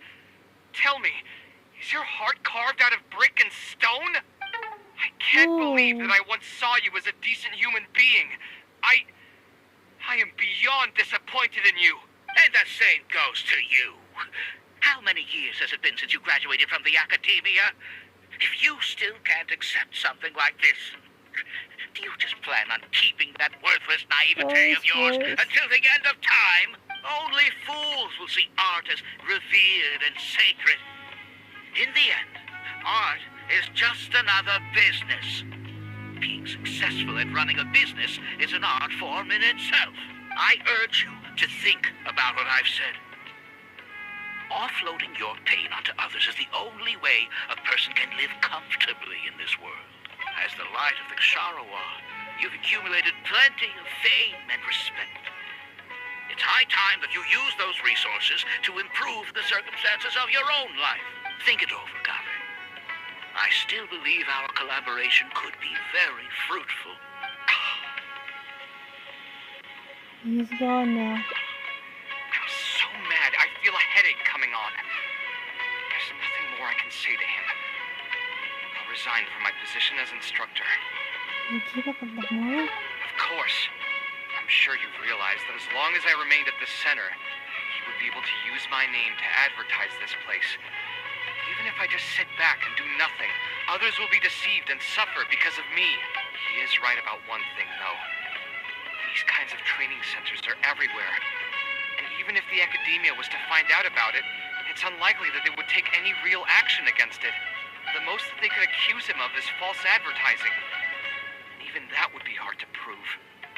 There's something strange about all of this. Oh? Did you notice something else? Some of the students didn't appear to be there with it. Not everyone did able to surprise. Yeah, you've got a point. The rate he gave me was 300,000 mora per lecture. That probably came out of the students' tuition. And who knows just how much he's been charging the students for attending his classes. If you're gambling everything on making it rich as an architect, are you really going to have the mora to pay for that kind of tuition? We can try asking the students. Right. We should hurry. The students didn't believe a word I was telling them. They're still daydreaming about making millions. We're never going to get any information from them again if we let Alkami talk to them first. Let's move now before he's had the chance to react.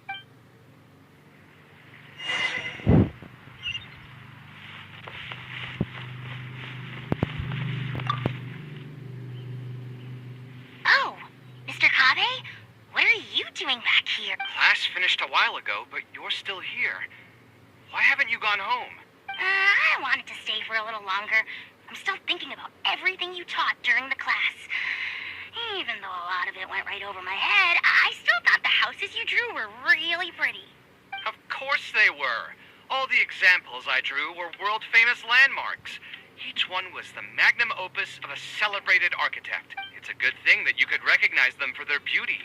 The accumulation of knowledge is the first step to artistic expression. Instead of rote memorization, you should try to relate and to understand. And after that, try to resonate with the work. Resonate? Yes. When I first got into architecture, there were many things about it that I couldn't understand at all. I would find a building to be beautiful, but have no idea what made it so good. And for most people, just being able to admire a building is enough. To become a good architect, however, you must also learn to assess and appraise. Going from admiration to assessment will take a lot of time and specialized knowledge. And I'm afraid that some superficial speed training won't be enough to take you there. Just as I thought. Becoming an architect won't be as easy as Mr. Alkami made it out to be, right? I'm sorry. I'm not trying to crush your dreams. All I want to tell you is that an architect's life is not as carefree and easy as others may make it out to be. I understand. Thank you for telling me the truth, Mr. Kaveh. I think I'll still stay here for the time being, though, since my family still hasn't paid everything off. Paid off what? Sorry, I can't say anything more. Mr. Alkami made it very clear that anyone who talks about it will be kicked out of the class. Don't listen to him. I am the most famous architect in Sumeru. If he kicks you out, then I'll just take you in instead. Really? Why would I pull your leg? I can see you have some talent. So as long as you get your fundamentals down, you should be able to pass the entrance exam and continue your studies at the academia. Then please keep this a secret for me, Mr. Kaveh. Truth be told, my family is not very well off, so we couldn't really afford the tuition for this class. Mr. Alkami was the one who reached out to my parents.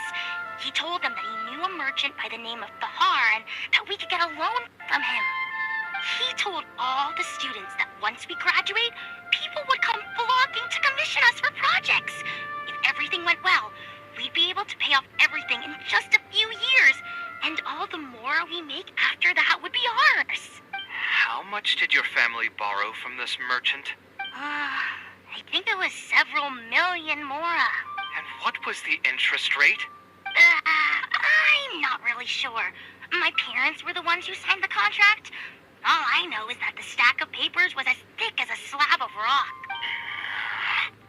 Something doesn't feel right about this. Yeah, I have a bad feeling too. Something about the whole thing feels dastardly familiar. We need to find that merchant to confirm. But if we were to confront him right now, there's no way he'd admit to anything. We can pretend to be a potential customer. Good idea. Hey, tell me, do you know where we'd be able to find this merchant? We last saw him on the north shore of Port Ormos. Who knows if he's still in that area, though? Well, it'd still be worth taking a look. Architecture... No. The arts shouldn't be used as bait for a scam. We need to do something before the students' lives are ruined even further.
Oh, I don't think I've ever seen you guys before. Here for business? You're Fahar, right? Yes. May I ask who introduced you? Alkami. My friend here wants to enroll in his architecture class, but they're a bit short on money. Alkami told us you're the man to go to in this kind of situation. Fine. Oh, sounds like his business is booming. How much do you need? Let me see. I'd say around 3 million mora. Oof. You call that a bit short on money? Anyway, since you're here because of Alkami, I can work things out for you. Make sure you sign the contract, though. Lots of people are borrowing money from me nowadays. What contract? Here you go. Don't worry, there's nothing particularly unusual about it. All you need to do is pay back the loan in full within 3 years. And what if they won't be able to pay it back? What do you mean, won't be able to pay it back? Once you graduate from Alkami's place, you'll be making millions of mora a year. Easy! At that point, paying this off will be a piece of cake. And even if you were to run into some difficulties and need to delay the installments, it's no big deal. We're all reasonable people here. If you can't pay quickly, you can just pay it back over a longer period. All that would change is your interest rates would get a little higher. It's hard work running a business. If we're taking risks to supply you with mora, it's only fair that you take on a bit of the financial risk as well. Anyway, there's no point in tying yourself in knots over the contract. With the way you're reading every single line, it's like you're worried you're about to get scammed out of your whole life savings. Why would I lie to you? Tons of students at Alkami's place have signed the contract. Aren't they all doing pretty well for themselves? I just did some calculations in my head. When you say the interest will get a little higher, do you mean it'll get higher than 30%? Of course, the contract did a great job of trying to obfuscate that fact. It only listed the amount that you'll have to repay every day, which gives the false impression that the amount hasn't actually increased by all that much. If you actually do the math, however, it's clear that the amount you need to pay on interest alone will amount to hundreds of thousands of mora per year. Most people can't even make that much mora in a year. Your greed really knows no bounds. Even my creditor doesn't dare to raise rates that high. Once a family's signed on to a scheme like this, there's no getting out. What are you trying to say, huh? The matcha will finally have a schedule for the police to begin to...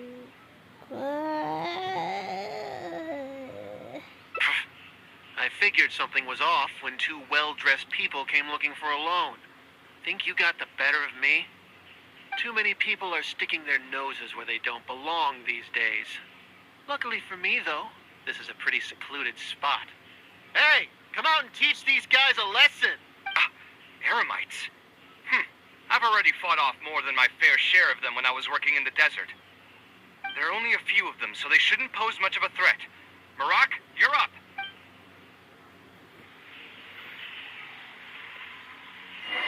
Okay, here we go. That's all for us. Feeling lucky today? Come on, coward.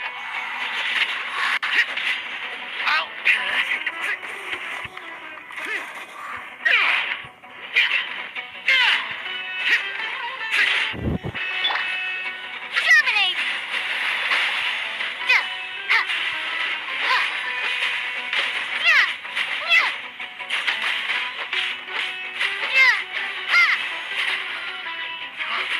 You want this?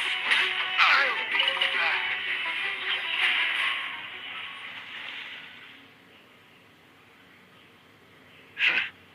Who are you and what do you want? I don't think we've done anything to hurt or offend you. So why go this far to destroy my livelihood? Debt has the power to upend your whole life. I know very well just how miserable living in debt can be. But my debts are the culmination of many different factors, and my interest rate is still somewhat reasonable. As long as I continue to work with my situation in mind, my debts will eventually be paid off. But these students are different. They have neither the mental preparation nor the financial resources to pay back a debt like this. You sold the dreams of becoming an architect to the students as bait, urging them to take on insurmountable amounts of debt to satisfy your greed. Ha! Everyone knows there's no such thing as a free lunch. It's their own fault for falling into the trap. And if we're going to talk about greed, aren't those students the ones who are blinded by it? They completely ignore the risk that's right there in front of them. That's no excuse for your actions. Ha! And here comes the silver tongue. Surely you use that to reel in the students as well. Even now, many of them are still hopelessly dreaming of striking gold after they graduate. People grow by learning from their mistakes. I hope this will be a valuable lesson to them. Let's head back to the academia and turn this guy over to the Matra. They should be able to link him with Alkami's business.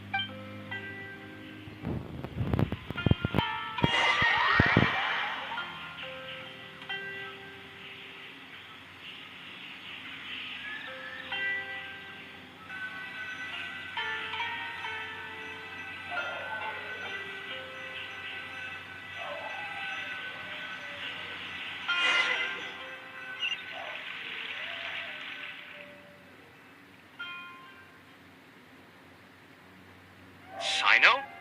Didn't think I would run into you here. My vacation just ended not too long ago, so I'm going over some cases at the academia. Who's this? I see.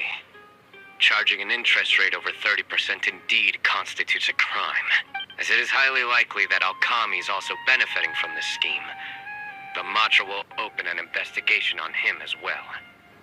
The training center will be closed until further notice.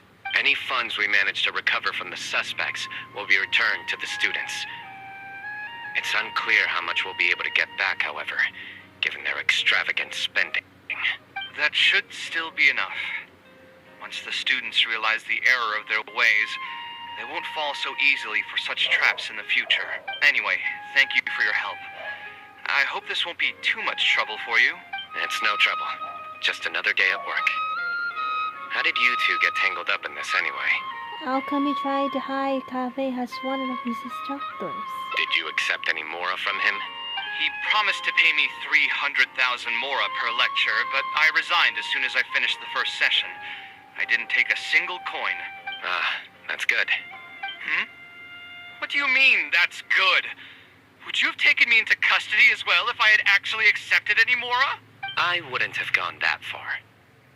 But, had he insisted that you were also an active participant in his schemes, under our rules, we would have been required to open an investigation on you as well. Either way, though, I believe you are innocent in all of this. Had you actually been all right with making money through less than noble means, your life wouldn't be the mess it currently is. Hey, what was that? What do you mean my life is a mess? Never mind. Your life is fine. You're just messing with me now, aren't you? Let's get back to business. If Alkami's case can be successfully resolved, you'll be eligible for a monetary reward from the academia. Don't forget to pick it up after the fact. Huh. I didn't even know there was such a thing. I never would have guessed. What I'm trying to say is that we didn't report Alkami because we thought we could make some more off of it. The reward will be given regardless of your personal motivations. It was implemented with the intent of encouraging people to supply tips to the Matra. Fine. Is there anything else? I want to go back to the training center one more time and talk to some of the kids. Sure, but you should wait until tomorrow. My subordinates will shut down the center today and summon the students to gather information on the total amount of mora they've lost in the scam. All right, then I'll stay out of their way. I can talk to the kids tomorrow. I have a few other things to take care of, so I'll be off for now. If you want to follow up on this case, just come find me again. Or ask one of the Matra. That should finally be the end of that. Oh, who would have thought it would turn out like this? All I wanted was to find a new gig and earn some mora. To think Alkami would sink this low, it still makes me really upset. Still, I think I feel a little better now than when you found me back at the tavern.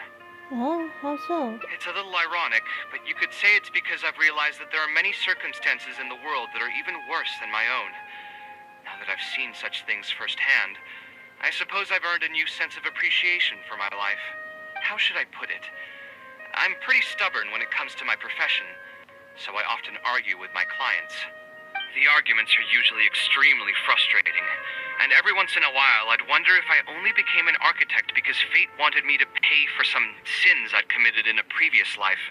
Alkami's suggestion would have allowed me to quit my life as an architect and earn money solely from my reputation. But now that I've experienced that for myself, I can confidently say that I'd never want to do it again. And that's why he thinks you're too wicked when it comes to making mora. Every scholar has their own sense of pride and a line that they don't like to cross. Of course, when faced with the vicissitudes of life, some will surrender these things to seek a more comfortable life. I can understand that. Just speaking for myself, though, I don't think that's something I'd ever be able to do. The voice in my heart would just keep repeating one thing. The moment I turn away from my dreams would be the moment my career ends. If I stopped devoting everything to my creative activities, I'd be able to lead a more comfortable life, but at the same time, my sense of intuition and understanding for the arts would also begin to degrade. At that point, any materialistic ease I may have gained in life would just become another form of torment. In comparison, my current life comes with its share of difficulties, but at least I'd never have to deal with that kind of existential reckoning. I appreciate it. You may call me conceited for this, but I would also like to think I'm talented enough to be able to lead a decent life without compromising my pride.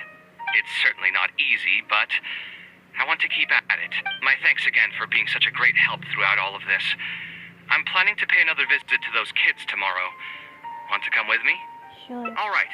I'll see you tomorrow then. Get some good rest.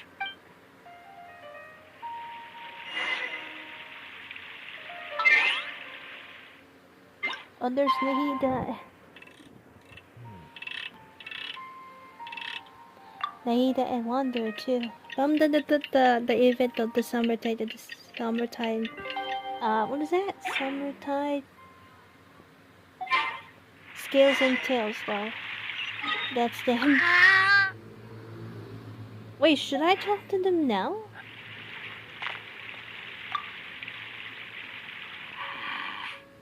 The people from the academia say they haven't seen you in a while. Yeah. Well, maybe I needed some space after being cooped up in there for so long. Anyway, it's a school, not a prison. So what's the problem? I never said it was a problem. I was just noticing that you seem to be in quite a good mood at the moment. Who's this, hat guy? Shut up. Not another word. Naida was so happy to be a new friend. You need a new friend. I told you already. Stop trying to read my mind. I didn't need to. It's written all over your face. That's so nice. Okay, let's go back though. Okay. What time is it? Hold on. Oh, they have later and I gotta eat some dinner later on.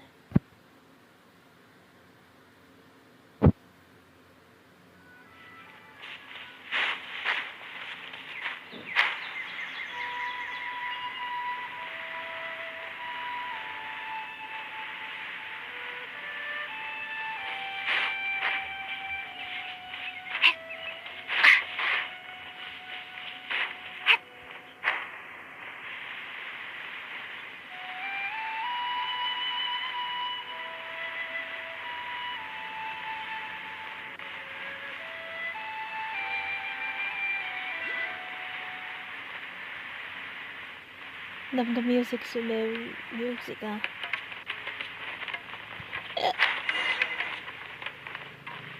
What's going on?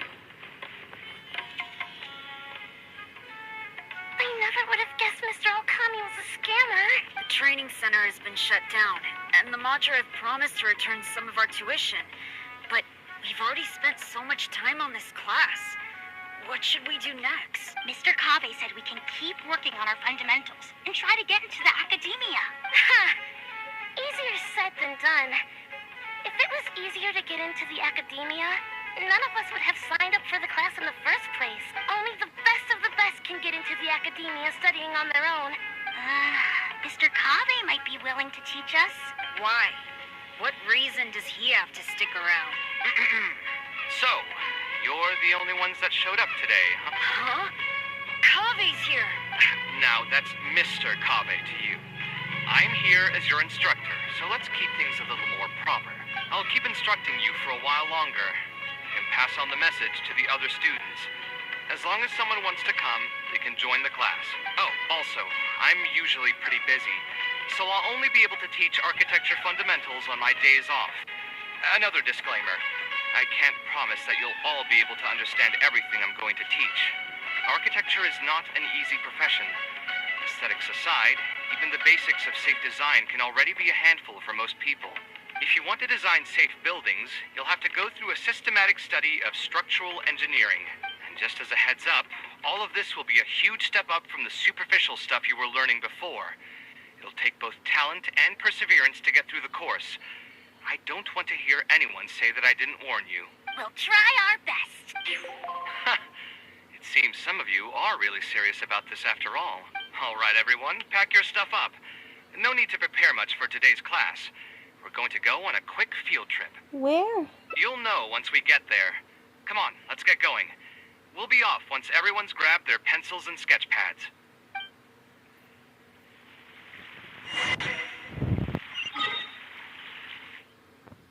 Oh, Papa. Okay.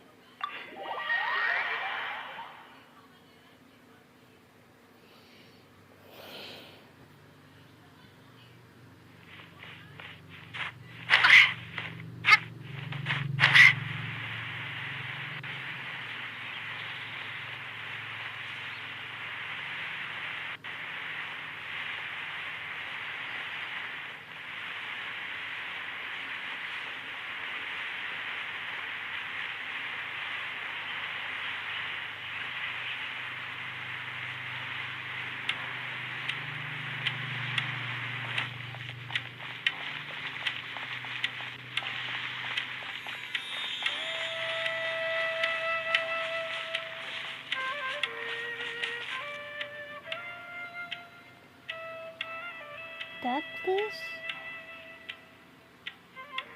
This lighthouse has been around for a long time, and I handled its renovations when I first graduated from the academia. The point of today is not so much about the lighthouse as a building, however. I just want you to take a look at it and do a bit of self-reflection. If you were tasked today with designing a building, how would you want it to look like? Don't think about how you'd actually go about building it for now. Just put your ideas to paper and draw the prettiest building that comes to your mind.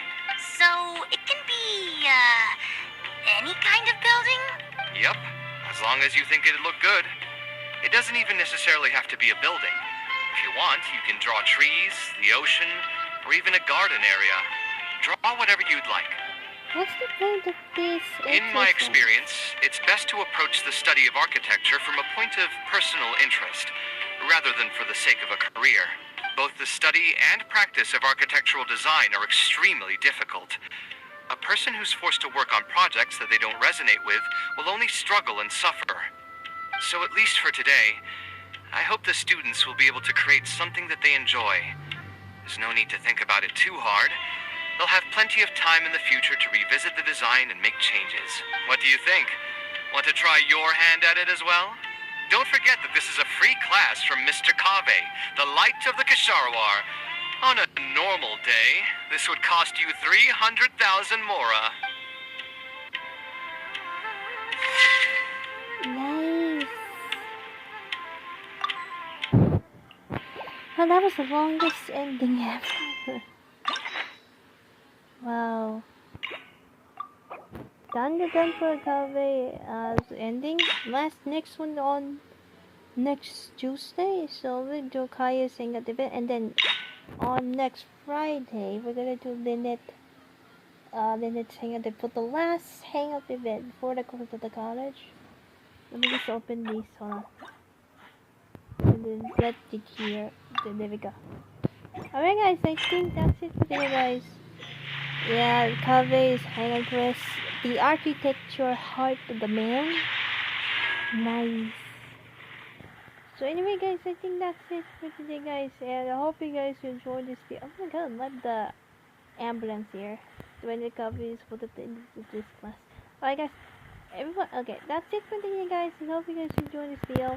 Like it, subscribe to my channel, and click the bell button and try videos, stuff like that. To me, the best one of Instagram, TikTok, and anyone else.